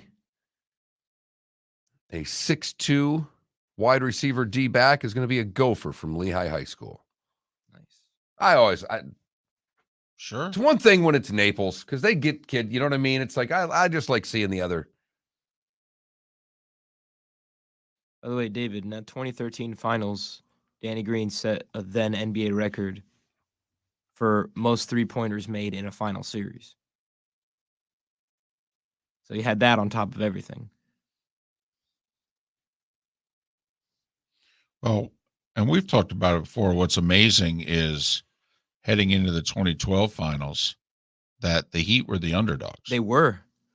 In fact, every single NBA finals that LeBron has won besides the bubble, he was the underdog. Right. And every finals that he lost besides 2011, he was the underdog. Well, I think he's only been favored the one time, or maybe the time they beat the Spurs since they had home court. But that was like a pick'em series. But they were underdogs to. Yeah, 2013 it was a toss-up. 2014 they were the dog. Yeah. 2012 they were the dog to Oklahoma City. That's pretty. Yeah. They were big favorites over the Mavs, though. That's pretty cool. The Wake Forest basketball coach. Yeah, Prosser Brought all his walk-ons on. Yeah, the former East Tennessee State guy. Yeah. Okay, yeah, he brought all his walk-ons on to the presser because the walk-ons VMI's got a quirky offense, so he gave credit to the walk-ons for helping the team prepare for VMI. That's cool. He's a good dude. That's cool. I have like.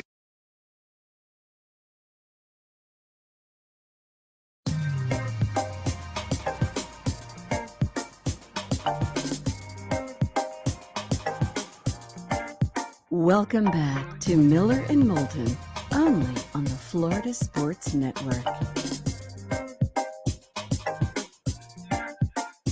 19 minutes before the hour.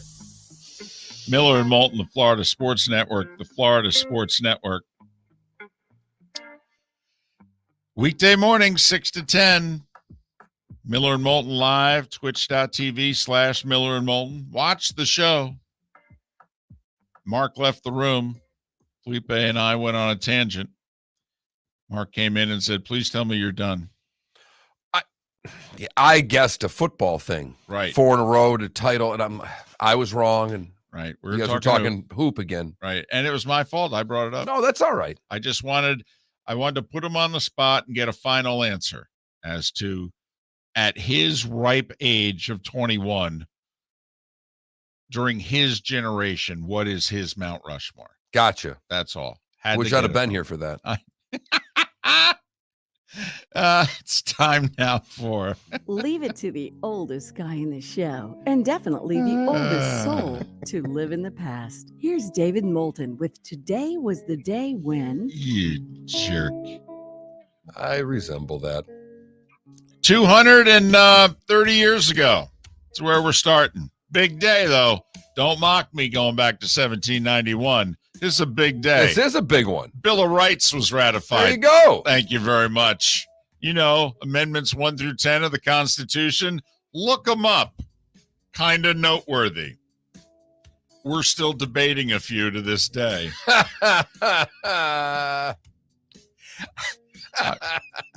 I'm going off the beaten path with the next two. 1 year later, Mark, in 1792, the first life insurance policy was issued in the United States. Still debating that. And then in 62 years later, in 1854, the first street cleaning machine was used as well. All right, that's it. 1890, Sitting Bull was killed by Indian police. He was not a big fan of authority. 1935 NFL championship. I mention it because, well, we don't mention this franchise in winning very often. The Lions win their first ever NFL title. Whoop. They beat the Giants 26-7. 1935. 1939, Gone with the Wind premiered. It's kind of a biggie. I don't know. Did you give a damn then? Do you give a damn now? Frankly, Charlotte. Glenn Miller and his plane lost over the English Channel on this day in 1944. 1954, Fordham scraps football for financial reasons. I mention it because Fordham in the first half of the 20th century was a football right power. Right. And not too long after being a football power, they said, yeah, we can't afford this. Nowadays, I mean, we've talked about the UConns of the world and what have you. Why are you guys even playing? Or if you're going to do it, drop down.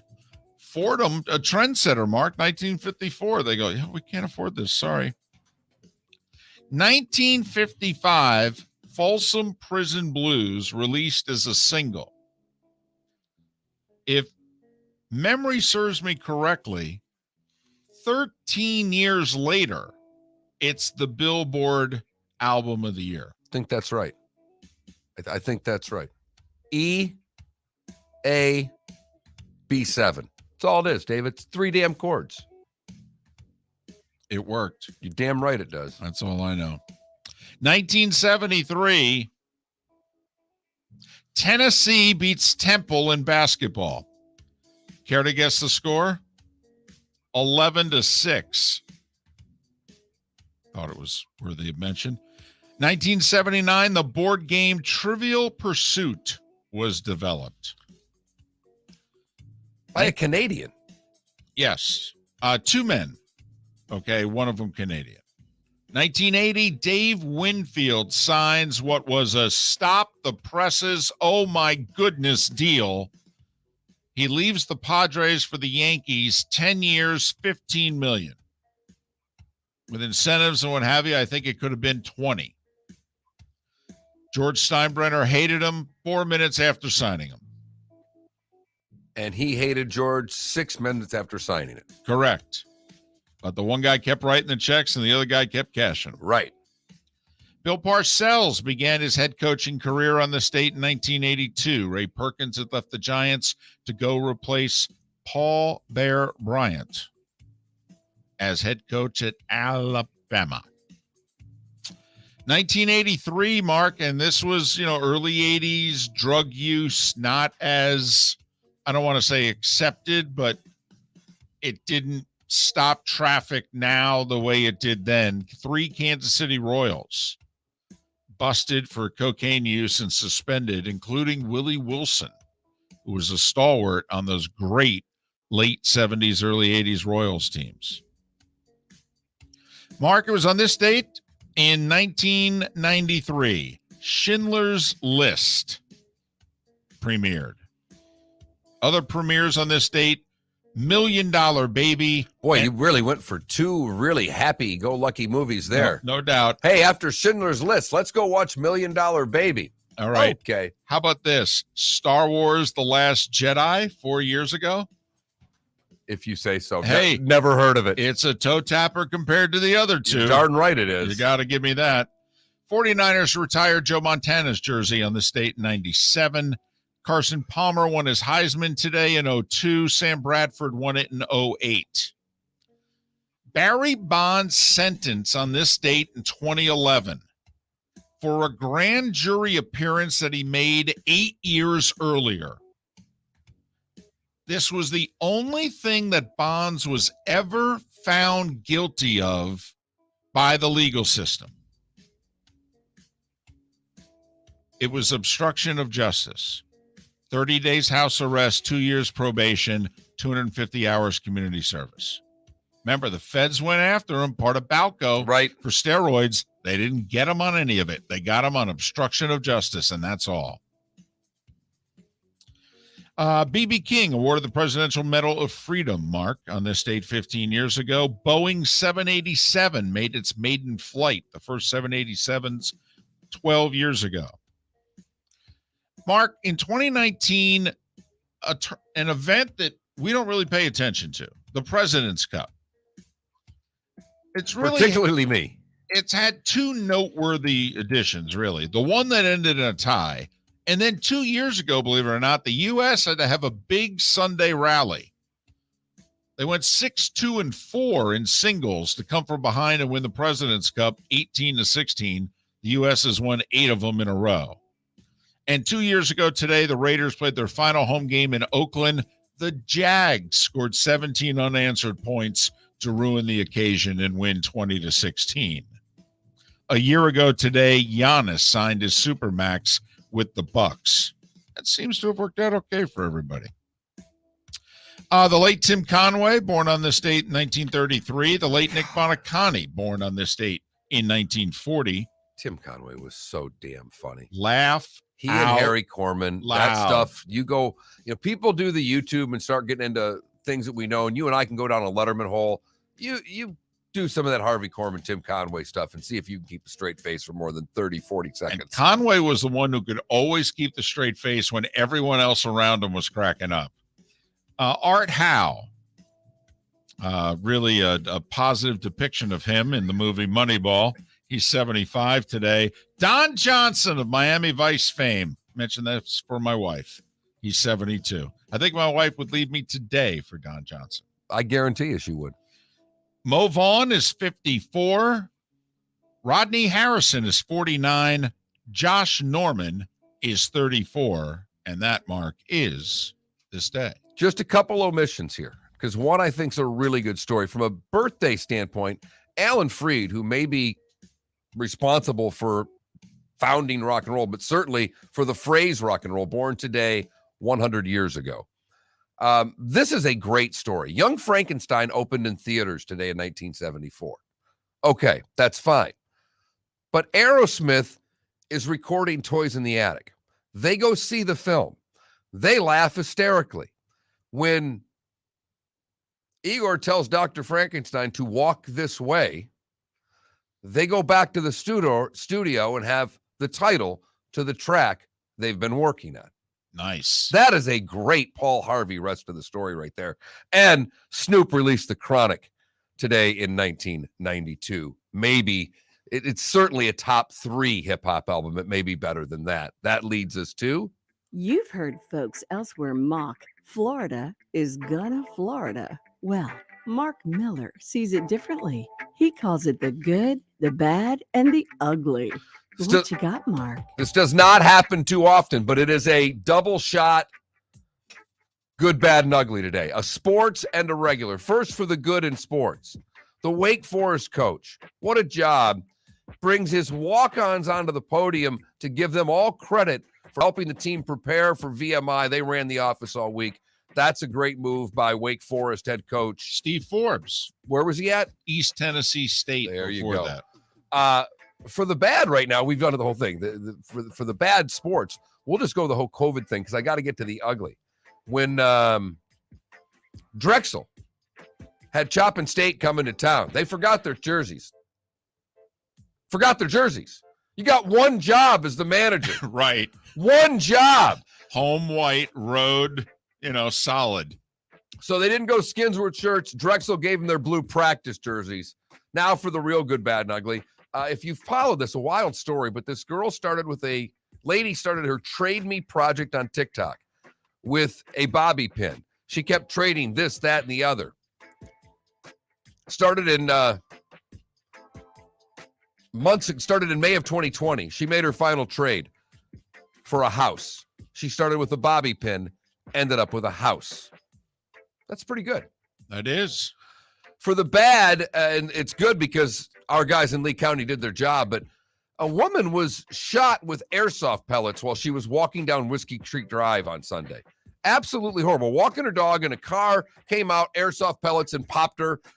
Minor injuries, didn't require attention, but had to scare the ever-living you-know-what out of her. They found all 4 of them and arrested them, thank goodness. Finally, the ugly, it's kind of sports, but it's entertainment, David. It's wrestling. I don't know if you heard about this story. Devin Nicholson lost a match in world-class pro wrestling. Then he went off script when he pinned and choked the referee before stabbing him several times with a sharp object. Oh, my goodness. The referee received multiple stabs, had surgery to repair a torn artery in his head, according to the GoFundMe that is set up in his name. Jerry Bostic denounced Nicholson, said moving forward, we will not be associated with him. I would think so. And that, David, is the good, the bad, and the ugly on today, December the 15th. By the way, breaking news, Baker Mayfield has now tested positive for COVID. So the Browns head coach and quarterback, and remember, there were 7 other guys, 4 of them offensive starters, placed on the COVID list just yesterday. NBA, both the Heat and the Magic are in action tonight. The Heat are in Philly. The Magic are hosting Trae Young and the Hawks. And 3 games in the NHL. TNT, once again, will do a 10 o'clock game. It is interesting, Mark. They could have had Rangers Coyotes at 9. Instead, they will do the Kraken and the Anaheim Ducks at 10. They are definitely making the long play for the Kraken. They have had a lot of their games on as an expansion team in year one. It's been crazy how much national television, maybe thinking they're going to be Vegas, what they did in that historic expansion year for the Golden Knights. I'm off to L.A. Chargers and Chiefs tomorrow. I love it. We'll be back on pretty early. And unfortunately, we'll see just how many players have tested positive in 3 pro sports leagues between now and then. Miller and Moulton, the Florida Sports Network. Bring your big mouth.